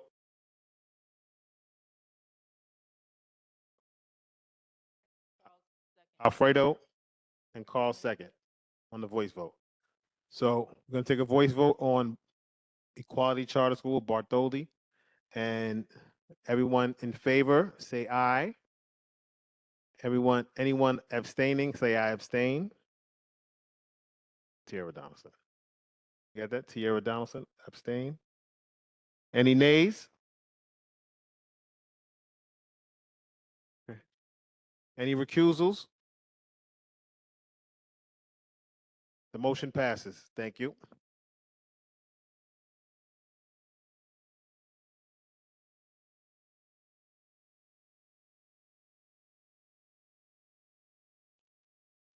Are there any more committee reports? No?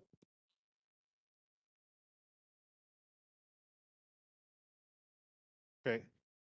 So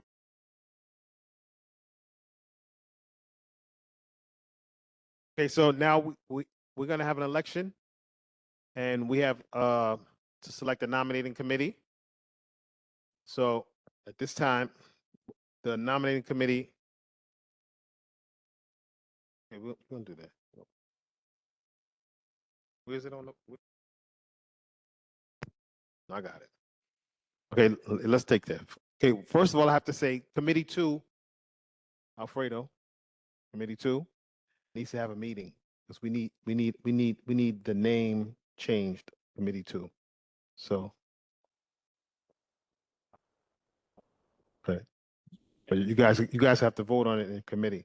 So you're gonna need a meeting sometime in June to clear it up, and it's been a while since Committee 2 has had a meeting.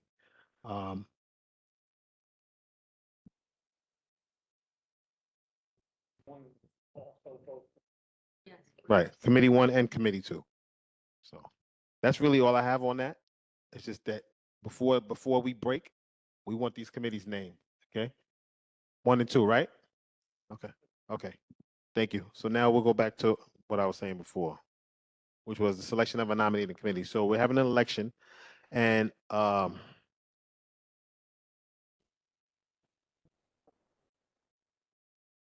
paper. So we're having an election for the executive board, which would be the chair, the first vice chair, second vice chair, corresponding secretary, recording secretary, and treasurer. So we're gonna do, I selected a nominating committee and I have 5 members appointed by me: Carl Stricker, Philomena, Wayne, Sheila, and Carlton Berkeley. Okay? Microphone. Right. So we have to run elections. We're all term limited as board members. So are also your executive members. So this is an election year for us. We understand there might be a little bit of confusion because our previous chair who was with us earlier today, I wish we got a chance to acknowledge her.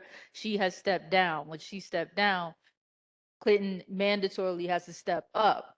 Then we did a whole vote to actually make him the chair, and that created another vacancy. And that's why we did another separate election between Bobby and myself for the position that Clinton had vacated. We are still in an election year, and that's why we have to create a nominating committee to see who's going to be your executive officers for the next 2 years. So the names Clinton just named are the people that are going to be a part of the nominating committee, which means you're going to be responsible for maintaining our election process, just literally making sure that it's fair and impartial according to our bylaws. That's why we love having Carl being a part of this committee, because he is also our board's parliamentarian, and he'll make sure that you understand the structure. Yes, Dr. Goff. Mhm. The chair. Chair points. Appointed. Yes. Yes. If you are interested in being in the nominating committee, because it has to be a minimum of 5 members, you need to state your interest now. But please understand, if you are on the nominating committee, you cannot run as an executive officer. All right? Okay.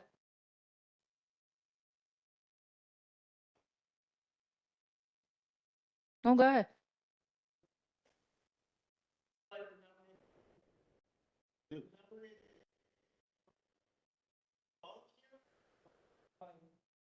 No, you had it right the first time. The chair appoints it based off of people that volunteered for this position.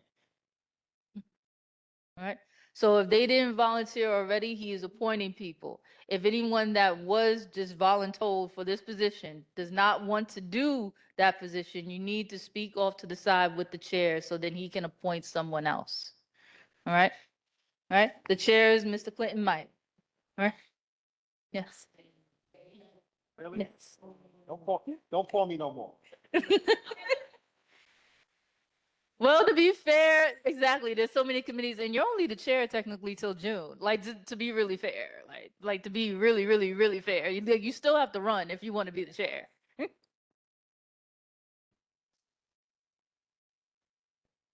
Okay, so again, I'm going to name the nominating committee. It's Carl Stricker, Philomena Moss, Wayne Palmer, Sheila Grayson, and Chuck Berkeley, Carlton Berkeley. Okay, everybody got that?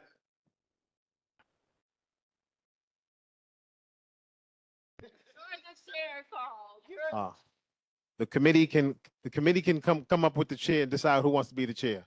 Okay.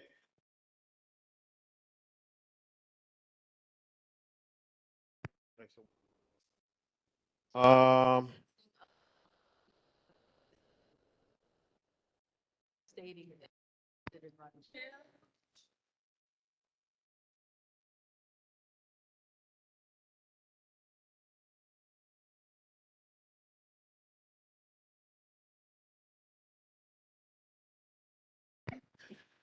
Okay.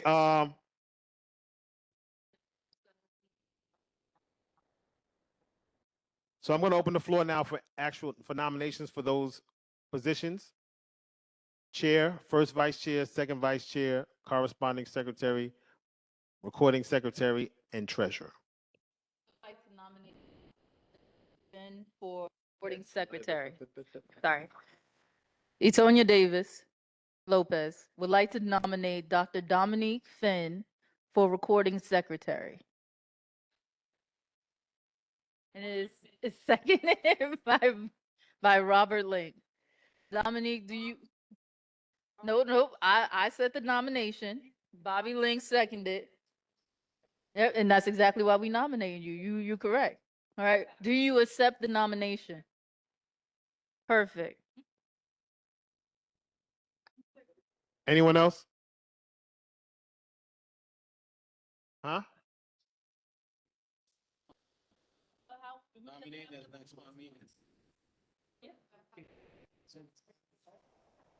I don't know. That's why it says. Who's yelling? No, she was saying we got to do it for.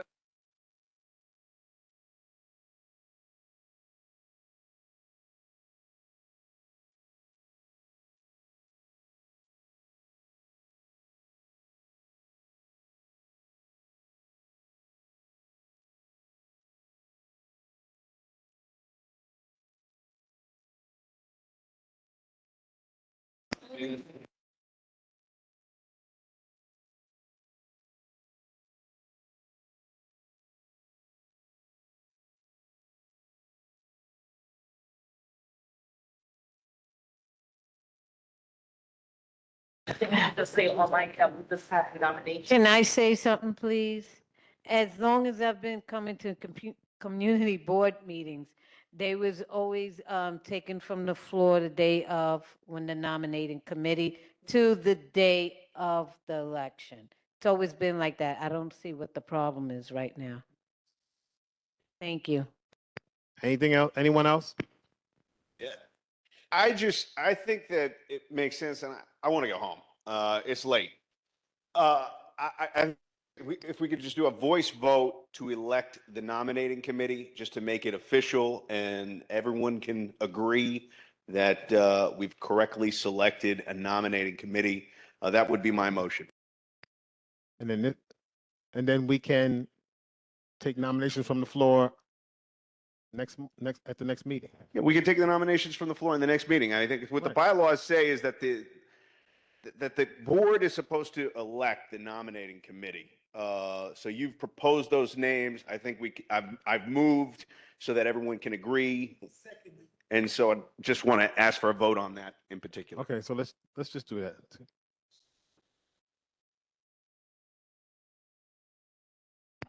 Everybody got that? Next month, we'll take the nominations from the floor. Okay?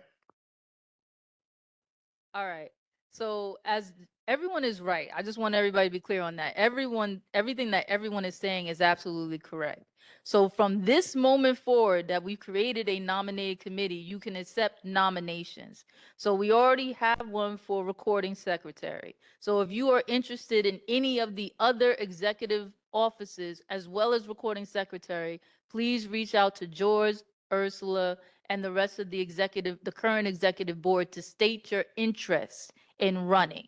So that will actually develop a ballot when we get there in June. All right. No, we're getting ready to now. We're going to do that now. There's a motion on the floor. I'll second it. What was the motion again? Say it again. The motion is to approve the chair's selection. Copy.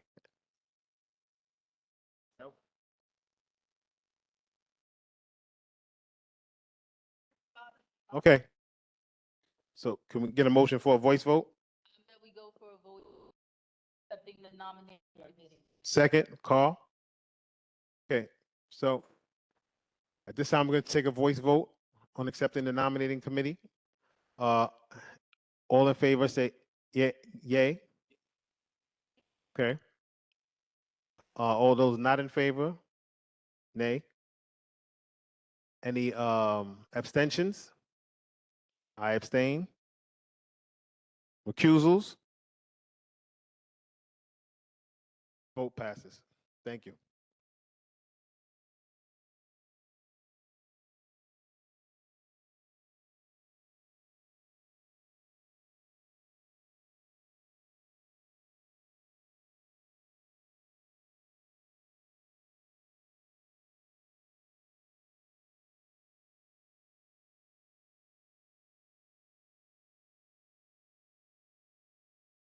All right. We're still working on committee board night out. There's no updates right now, really. Hopefully we can get together soon. Collaboration with elected officials, invitations to upcoming meetings. We sent out some invitations for this month, but none were available. So we're going to try again for our last meeting before we break for the summer. Okay.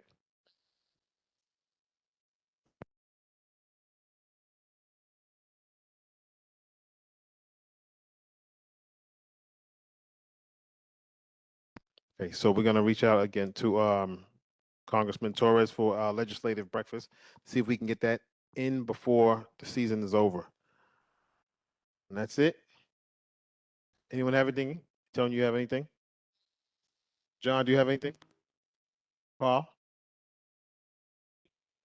All the elected officials again, this July of all. She just said the legislative breakfast. We're going to try to get it Yeah. together. Okay.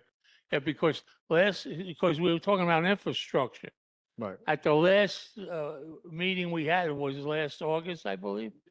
We talked about, Richie Torres guaranteed us that we will have enough money to do the sewers and the water mains in the area. That sounds good. And he told Vanessa Gibson that he will let her know when it's available.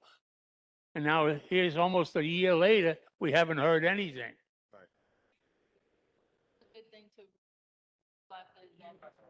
Okay, thank you. So can I get a motion to adjourn this meeting?